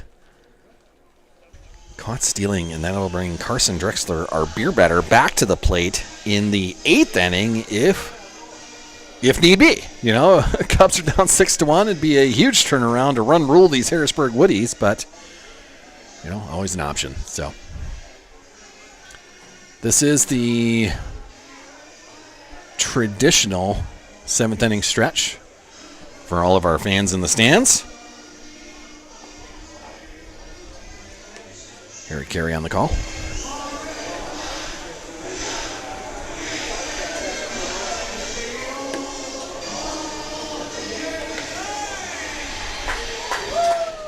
Let's get some runs, the old Harry Carey call. For the Cubbies back in the day, Harry Carey, a legend. Wrigley Field and calling all the Cubs games. To finish off my thought process with the WNBA new pitcher for the Woodies, that is number 13. This is going to be Josh Baumgart.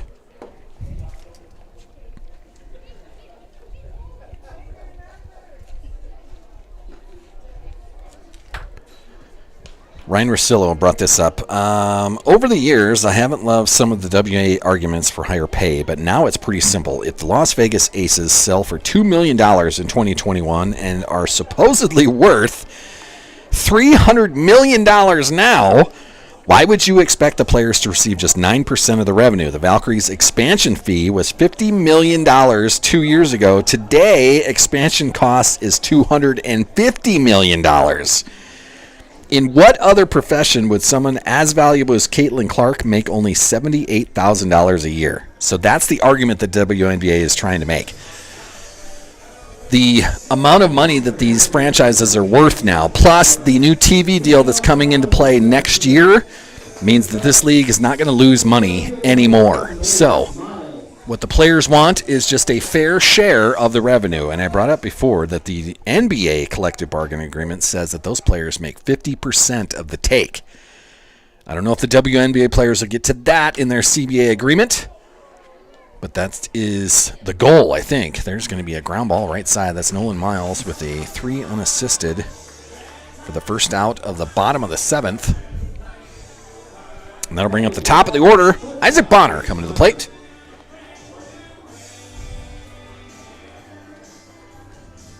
So I'm done with the WNBA collective bargaining agreement talk.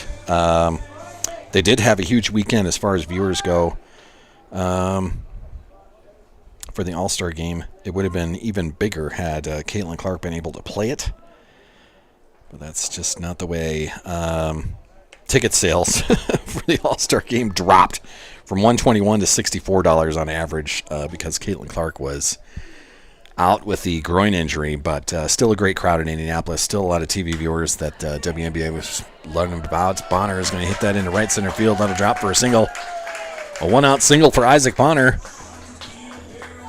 So the Cubs have been getting hits all night long, just can't get much across home plate. They did score 1 in the last inning. Now they've got a one-out single for Isaac Bonner. The 2-hitter in the lineup, Rhett Zielinski, coming to the plate.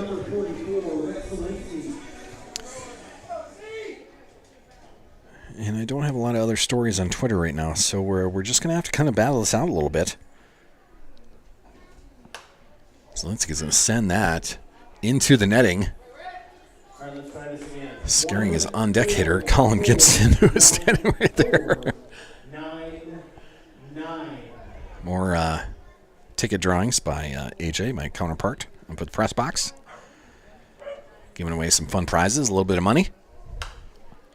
Second foul ball. $7 foul ball number 2. $7 foul ball number 2 as Zielinski sends that over the Cubs dugout. So Rhett Zielinski is going to have an 0-2 count here with 1 out. Isaac Bonner standing on first base. Josh Baumgart, the new pitcher for the Harrisburg Woodies. See if we can get something done against Baumgart here.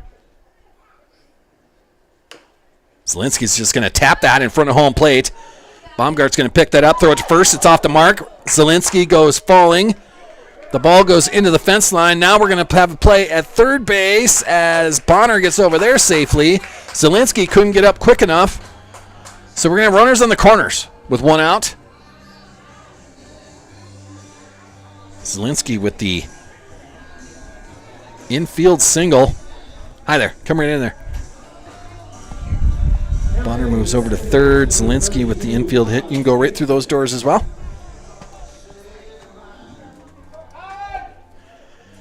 That'll bring the third hitter of the lineup to the plate. This is Colin Gibson, the second baseman tonight for the Cubs. Runners on the corners with 1 out for Colin Gibson. Cubs trying to just break through with something here. There's a pitch that gets away. That's going to allow Isaac Bonner to come across. Run number 2, and Zielinski is going to get all the way over to third on the inability to get to that wild pitch. So, Bonner scores on the wild pitch. Zielinski gets 2 bases. He's now at third base. Colin Gibson's going to have a 1-0 count with 1 out and a man on third. 6-2 now, our ball game. That bounces to home plate, gets away from Minson, but not far enough. Congrats. Another winner up here in the press box from the raffle. She takes the cash. Smart decision. Gibson Lifts that to left field. It'll be caught there. Play at the plate as Zielinski's trying to get in, but the ball is perfect. Zielinski tagged out. A perfect throw. An argument now with the umpire at home plate. This is the on-deck hitter.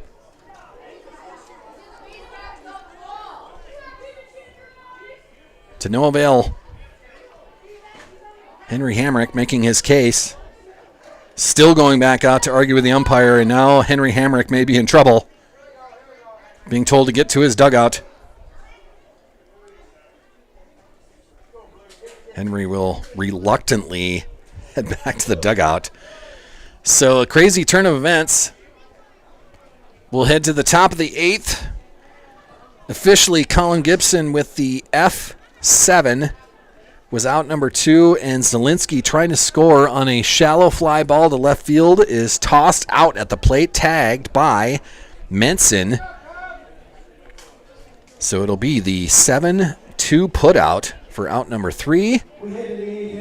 And that's how the 7th inning ends. The Cubs did get one more across. It's 6-2 as we move to the top of the 8th.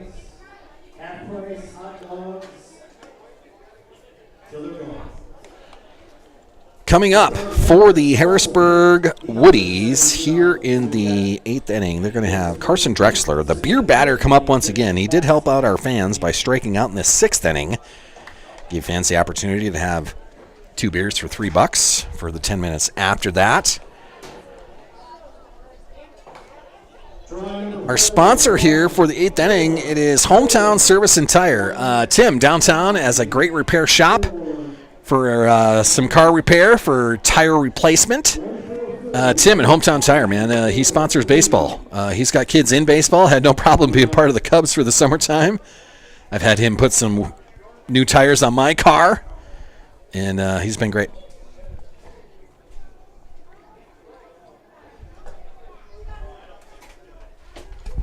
How many more prizes are left? I'm not sure. You can go right through that door and ask AJ. He'll tell you.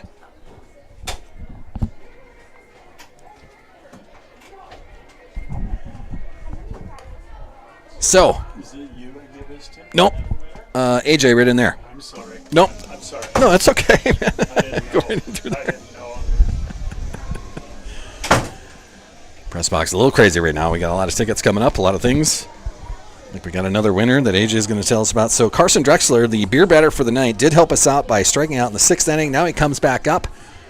Here in the 8th inning, he was able to help fans out with the 2 beers for $3 just a couple innings ago for the 10 minutes after he struck out.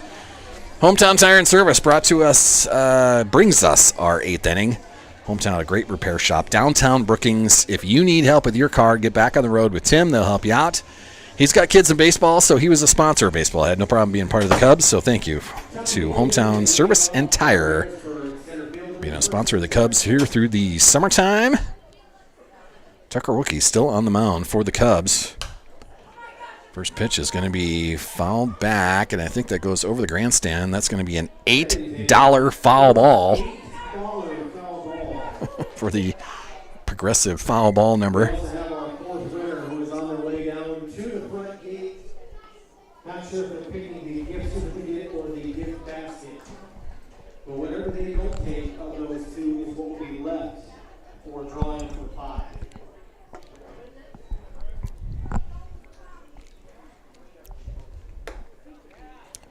There's a strike on the inside corner. Beer batter Drexler now down 0-2. Tucker Wookie trying to help the fans out once again. Too far outside there, 1-2.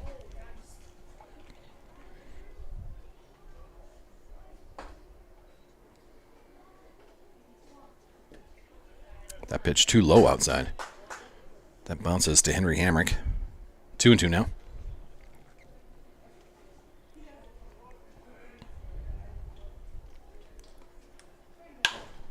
Lifted, left field. Long run. It's going to one bounce to the fence in left field. That goes over the head of Nolan Miles out there. So that'll be a leadoff double here in the top of the 8th inning for Carson Drexler. His 3rd hit of the night. 2nd hit, sorry. He's got 2 doubles and a walk tonight to go with the 1 strikeout. For the Woodies, that brings the top of the order up. This is number 12, Maddox Schurer, the second baseman, now hitting with a man on second and nobody out. Tapper, Wookie in front of the mound. We'll pick that up.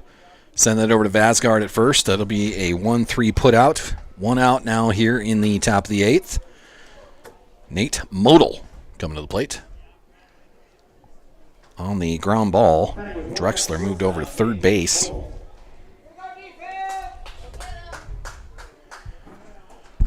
So Harrisburg's got a man on third with 1 out. Nate Model comes to the plate. Double, 2 walks, and a strikeout for Model.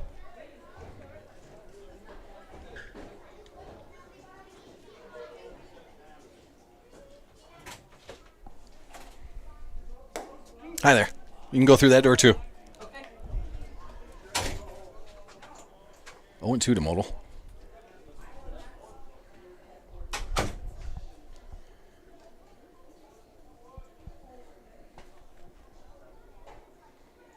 Lifted, straight center field. That is Rhett Zielinski that'll range underneath that. We're going to have a throw to the plate to try to keep it at 6-2. Rhett with a strong arm, but that goes too high. Henry Hamrick trying to make the case, but the slide goes underneath Hamrick as he had to jump up to bring that in. So it'll be a 7-2 lead for Harrisburg after the sac fly to straight center.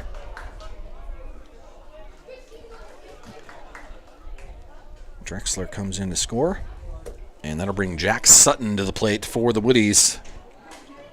Sutton, the first baseman for the Wood. Jack Sutton has 2 doubles, a walk, and reached on a fielder's choice. He has scored twice tonight.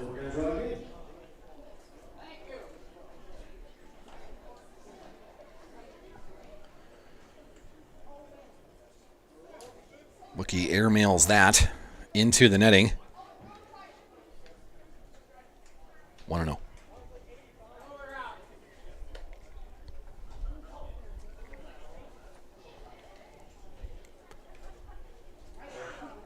Seven to 2 now our lead for Harrisburg tonight.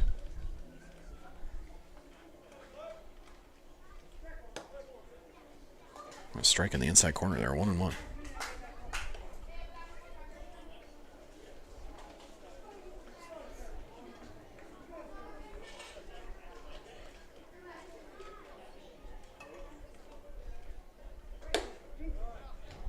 Strike in the outside corner. 1-2 for Wook. 1-0-2-0. AJ and friends still giving away prizes and money. There's a big swing and a miss, and that's going to do it for the top of the 8th. But the Harrisburg Woodies add 1 more. It's 7-2 as we head to the bottom of the 8th inning. Sutton strikes out. For the Brookings Cubs, the 4-hitter in the lineup, the cleanup hitter, Henry Hamrick coming to the plate. So 4, 5, 6. Hamrick, Winghart, and Reese all due up here in the bottom of the 8th inning. It's a 5-run lead for Harrisburg.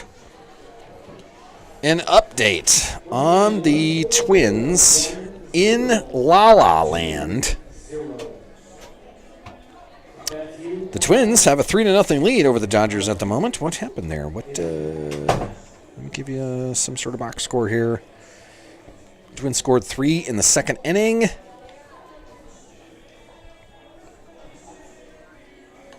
Royce Lewis grounded into a fielder's choice to third. Correa scored on an error. France safe at second on fielding error by third baseman Rojas. And then Vasquez doubled to center and scored on both. So 3-1 on some small ball scoring for the Minnesota Twins. Simeon Woods Richardson on the mound as the starter for the Twins tonight. Dodgers send out Yamamoto, who's given up 3 runs on 4 hits so far to the Twins.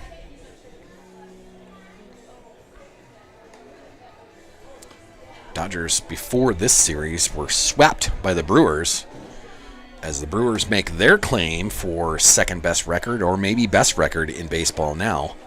as Detroit got beat up a little bit over the weekend. So the Brewers might have the best record in baseball at the moment. I should find those standings for you. Why don't I find those standings? Let me find the standings for you. Toronto 59-42, Detroit 60-42. It is the Milwaukee Brewers with a 60-40 record going into today. Even the Cubs at 60-41 technically have percentage points better than the Detroit Tigers, who had a tough weekend. So the Brewers, best record in baseball, coming out of the break, or the first weekend coming out of the break. Bottom of the 8th here for the Brookings Cubs. They're down 7-2. Baumgart still on the mound. That is Hamrick, who hammers that. And that is going to bounce off the bottom of the fence. It's a leadoff double for Henry Hamrick. The air is just too heavy to leave the yard tonight. The wind is also kind of blowing in, not helping these balls travel, but it is a leadoff double for Henry Hammer and Hank Hamrick. And that'll bring up the third baseman, a 5-hitter in lineup, Parker Winghart. Runner on second. Nobody out. Winghart, the big lefty.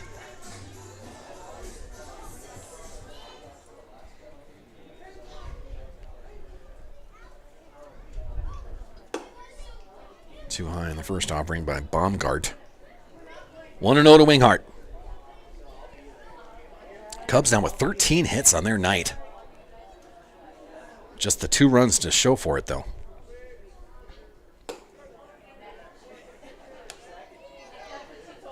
There's a strike in the inside corner, 1-1 to Winghart. Henry hanging out at second base, trying to be run number 3 of the evening. Another strike on the outside corner there. 1-2 to Winghart.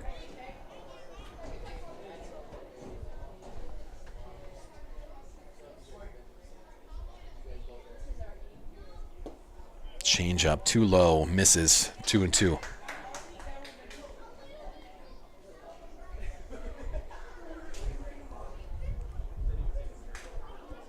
Parker with 2 hits on his night so far. 2 for 3 with a strikeout, 2 singles. A pitch outside, full count to Parker Winghart.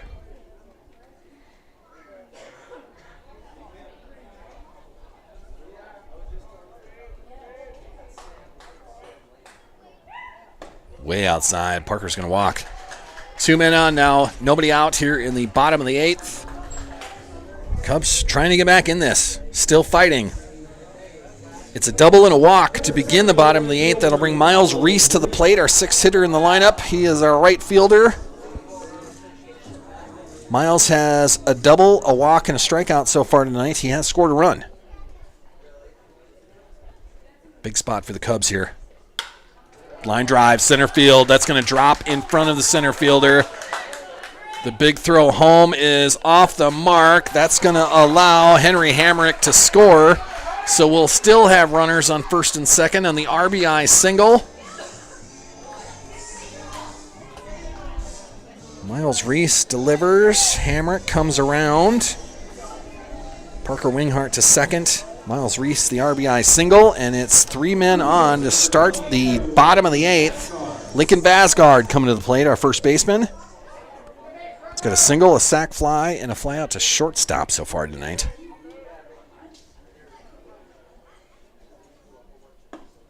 Seven to 3 our score now. Vasgard's going to start with a strike.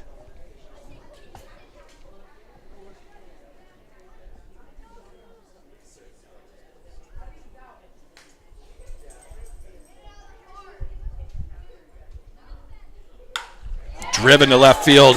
That is going to be over the head of the left fielder, and that bounces off the base of the wall as well. An RBI double.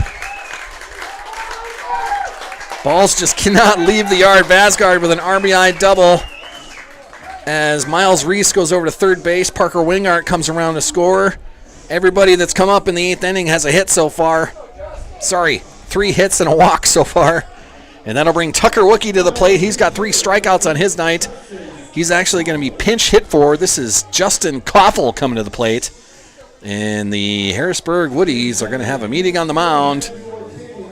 We may be seeing a new pitcher as the whole infield is coming in, plus Dalton Allen, the coach from right field. I don't know if the pitcher is coming out or... Let's give this a roll. 1-4-4-1-5-3-6. I think the prerequisite is you need to have a ball. 1-4-4-1-5-3-6.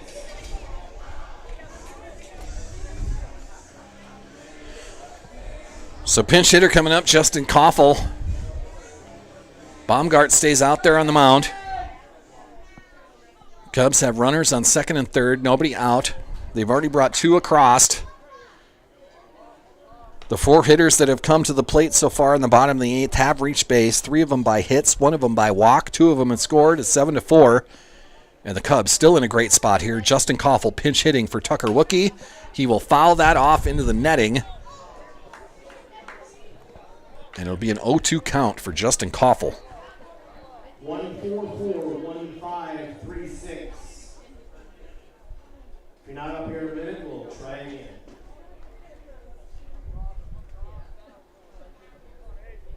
Justin Koffel now pinch hitting for Tucker Wookie.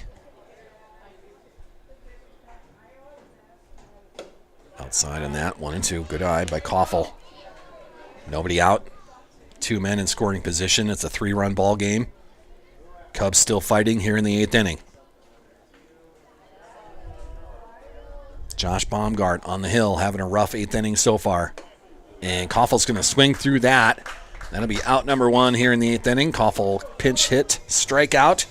And that'll bring Nolan Miles to the plate, the 9-hitter in the lineup. Now with 1 out and 2 men on. Nolan Miles, the 9-hitter in the lineup. Top of the order is coming up after this. Still 2 runners in scoring position. Nolan Miles. 1 for 3 in his night. There's a tapper left side. Good pick up by Mitzel. He'll throw that across, but it does bring in another run. 7-5 now. As both runners advance, Miles Reese comes in to score. Lincoln Vasgard to third. Nolan Miles. The 5-3 put out for out number 2. Top of the order is coming. Tyler Mitzel on the barehanded grab and then throws it over to first base for the out. He threw it over to Jack Sutton. This is Isaac Bonner at the plate. Swinging through strike 1. Cubs have brought 3 across home plate, making it a 7-5 ball game now here in the bottom of the 8th. Bonner with 2 hits on his night. He'll lift that left side, drifting foul. Mitzel chasing, but it'll be out of play. That's an $8 foul ball out there. So Isaac Bonner now at the plate, 0-2 the count, 2 outs. Lincoln Vasgard hanging out on third base. Bonner the potential tying run at the plate here. That pitch way outside, 1-2.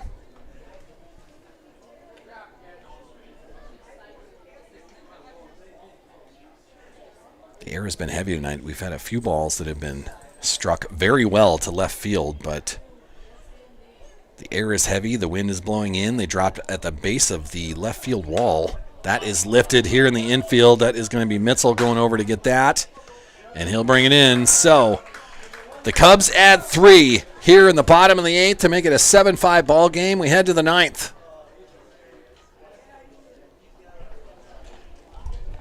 The F5 ends it. 9th inning brought to us by Nick's Hamburgers, the legendary hamburger spot in downtown Brookings. They've been selling burgers out of that place since 1929. Todd Fergan just sold Nick's Hamburgers. The new owner, Justin Price, will take over at some point here in the next couple months. But thank you to Todd Fergan for being a believer in Saul's Media and these Cubs broadcasts, plus the Sioux Valley broadcasts that we do. We'll talk to Justin Price whenever Justin Price is ready to take over and firmly in place. But thank you, Nick's Hamburgers. We also want to thank Back Alley Meats, a fantastic butcher shop in Volga. They got everything you need for whatever backyard party you're doing. Grilling out, perhaps on a Tuesday like tonight was. Burgers, brats, steaks, ribeyes, ribs, pulled pork, anything you need. Chicken breasts as well. They came up with this thing called jerky chips as well. Oh my God, are they good? Jesus. Get into Back Alley Meats, downtown Volga, the best butcher shop around. Thank you, Dan and friends, for being a sponsor of everything we do here on Saul's Media. The Coaches Show, the podcast, these Cubs broadcasts, Sioux Valley Athletics. Back Alley Meats is going to be a big part of all of it. I'm a proud customer of Back Alley Meats. Fantastic food over there. Everything you need to do to take care of your family and the backyard party you're doing. You can see the other sponsors that we have rolling across the left corner of the screen here as we roll past 10:21 on a Tuesday night. Thanks for still tuning in. Cubs have added 3 in the bottom of the 8th. Make it a 7-5 ball game. Pitching now for the Brookings Cubs, that's going to be Parker Winghart.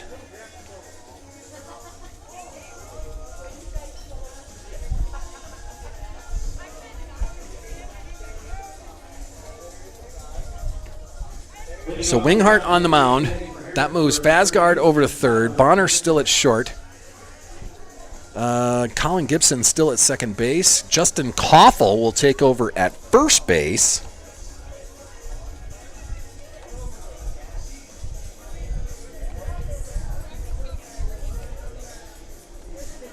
And the outfield will stay the same as Miles, Zielinski, and Reese out there in the outfield. But Parker Winghart, our new pitcher, as he throws it behind Tyler Mitzel. Tough start. 1-0 to Mitzel. Parker Winghart now on the mound.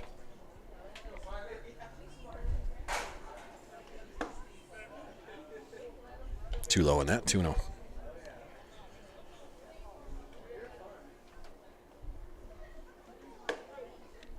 There's a strike on the inside corner. That'll be Parker. 2-1. Mitzel, the cleanup hitter for the Woodies. Big body Tyler Mitzel. Mitzel with ties to Double-A Minnesota ball with the Pensacola Yahoos. Spent some time there during his baseball career. That pitch inside, and that's going to walk Mitzel. So a leadoff walk to start. Going to bring up the catcher, Ryan Menson, for the Woodies. With one man on and nobody out. 1440986.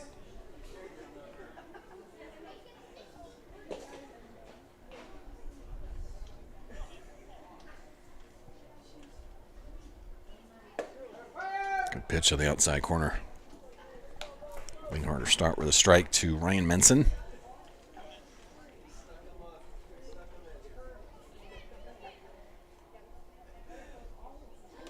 That is going to hit Menson. He couldn't get out of the way of that. Took a tough one off the shoulder, maybe the behind the shoulder as he was trying to get out of the way of that.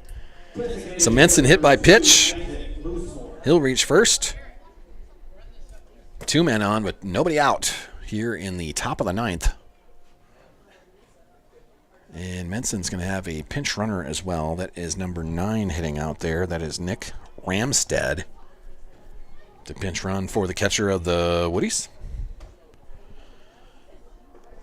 Next up for the Woodies, Isaac Loosemore, the designated hitter. He's going to foul one into the netting. 0-1 to Loosemore. Any foul balls for the kids that get out of play? $9 foul balls. So we'll see what the kids can chase after right now. The progressive foul ball numbers tonight. There's a line drive right field. That's going to drop in front of Reese. He'll pick that up, fire it in. It's going to bring a run in, though. Woodies are still going to have runners on the corners. It is now an 8-5 ball game with nobody out. Tyler Mitzel comes around to score. Menson, his pinch hitter is Nick Ramstead. He's going to move over to third. And it was Loosemore with an RBI single here in the top of the ninth. Still nobody out. Dalton Allen, the hitter for the Woodies. A little bit inside. 1-0.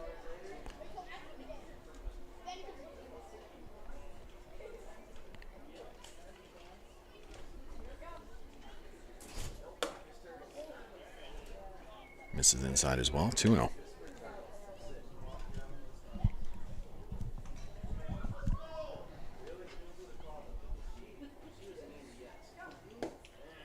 That misses low. 3-0 to Dalton Allen.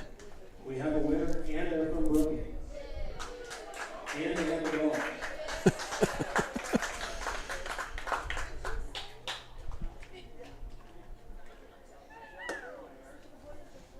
Right down the middle. Let me strike one. 3-1 now to Dalton Allen.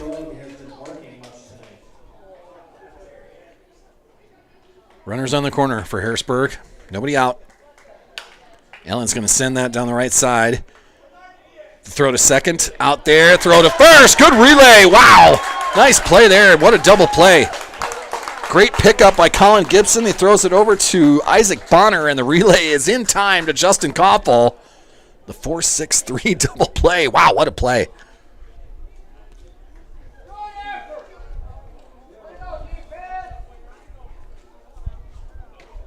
So now 2 outs. And that did score a run there. The runner is on third, managed to score, so nobody on base now with 2 outs.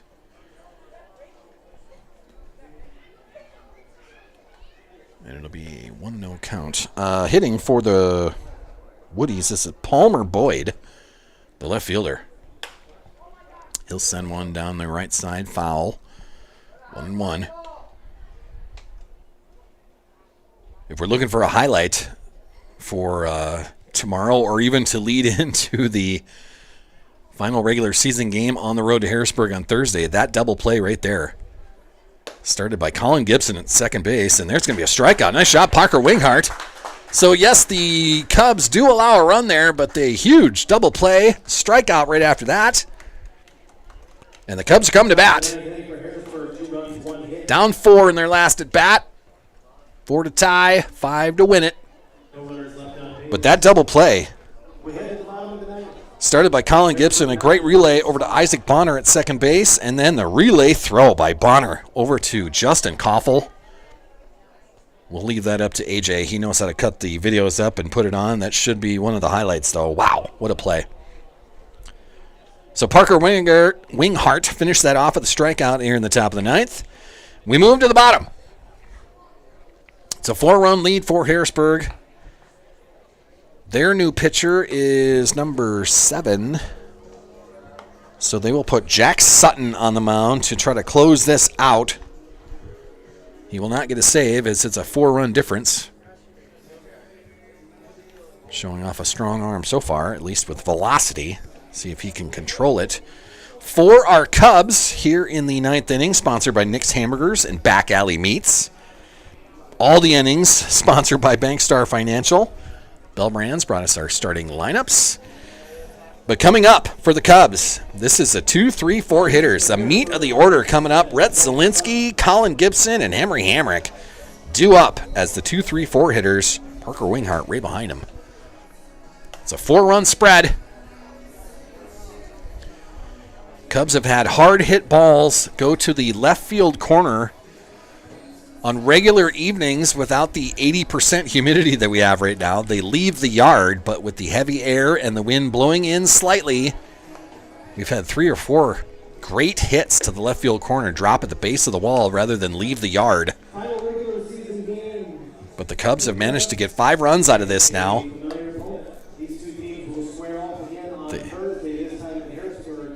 They struggled scoring against the 45-year-old veteran Chris Regas, but had their way with Josh Baumgart and got 5 runs across on him. 4 runs, sorry. They got 1 against Regis. Got 4 runs against Baumgart, and now they're bringing up Jack Sutton to try to close this out for Harrisburg. Rhett Zielinski first up. Goes off his helmet. Rhett is going to reach on a hit by pitch.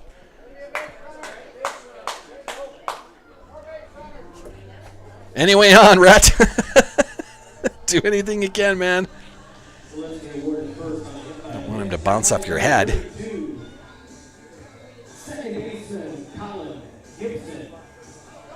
The pitcher, Jack Sutton, going to get a rosin bag so things don't slip out of his hands anymore. So with Rhett Zielinski on first on the hit by pitch on the first pitch of the bottom of the 9th, we'll bring up the 3rd hitter in the lineup. This is Colin Gibson, who just started that beautiful double play in the top of the 9th. Gibson hitting with a man on and nobody out. It's a 4-run lead by Harrisburg. Brookings trying to cut into that, possibly even win this with a walk-off. Gibson will start down a strike. Swing through, strike 2. Sutton does have velocity. Can he control it?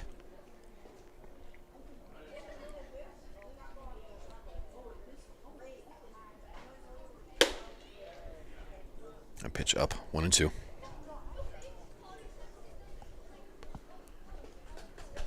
Back to the rosin bag. Try to dry his hand off. It is just heavy air tonight. Very humid here at Bob Sheldon Field. Lifted, right side. Drifting foul. 3 men chasing after it, and it'll go out of play. That is a $9 foul ball for whatever kid can find that. That is a $9 foul ball. Gibson's still alive. 1-2 in the count. Nobody out. Rhett Zielinski's on first. 4-run deficit for the Cubs.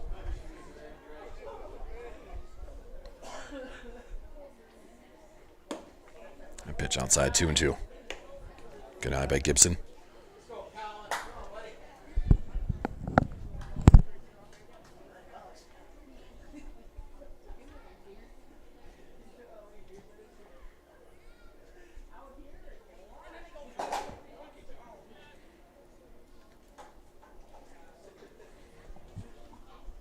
Menson will be out to visit with his relief pitcher, Jack Sutton. Some confusion on the signs there. They'll get that straightened out. Menson back behind the plate. Sutton readies himself. Colin Gibson back in the box. We have our sign. We're ready to go. Sutton delivers. Gibson will look at strike 3. That's first out here at the bottom of the 9th. That'll bring the cleanup hitter to the plate, Henry Hamrick. Hamrick now hitting with 1 out, and Rhett Zielinski on first base. For Henry Hamrick, he's got 3 hits tonight and a strikeout. He has scored once. 3 for 4 as the cleanup hitter tonight. That pitch is high to start, 1-0.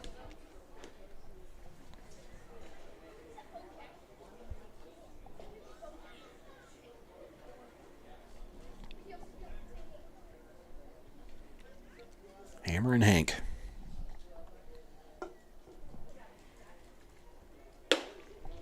Also high, 2-0 now.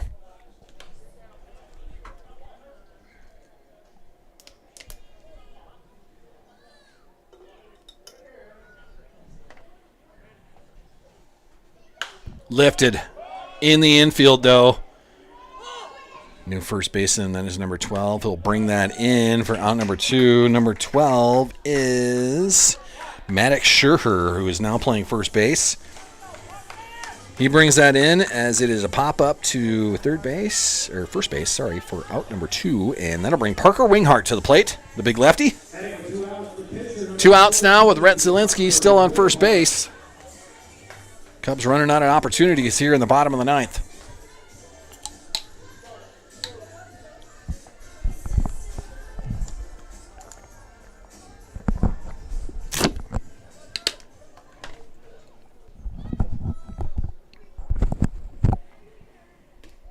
That gets away from the catcher. Rhett Zielinski will race down to second base. So a runner in scoring position. 1-0 to Parker Winghart.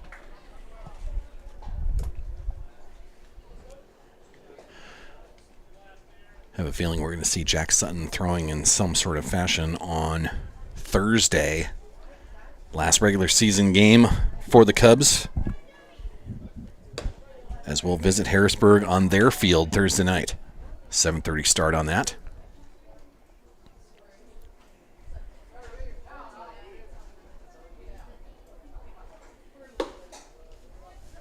That pitch too high. 2-1 now.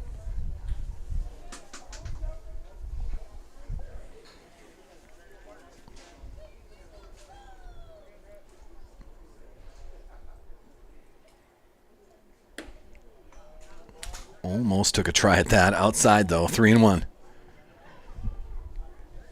John Parker on holding up on that. 3-1 pitch with 2 outs. Rhett Zielinski on second base. Outside, that's going to walk Parker Winghart. 2 men on now with 2 outs.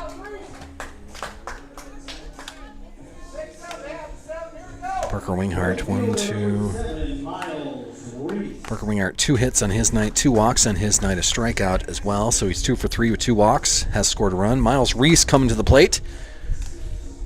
He's got a walk, a double, and a single. So he is 2 for 3 with a strikeout in his night. 2 men on that pitch on the outside corner, 0-1.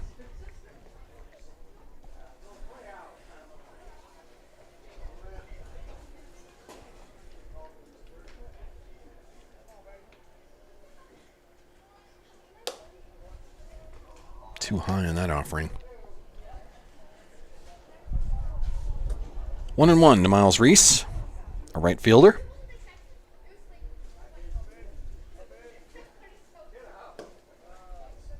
Outside, 2-1.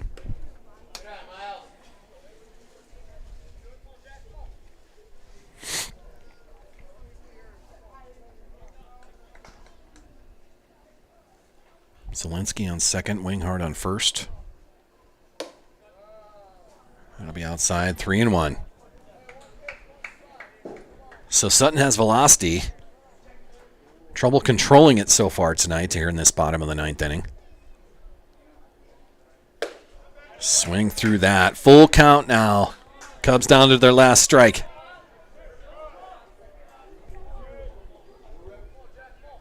Miles Reese trying to extend the game here.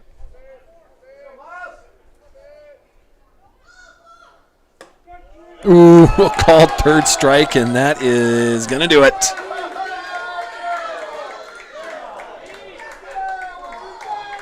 Home plate umpire said something to somebody in the stands here after that, but a called third strike is going to end it.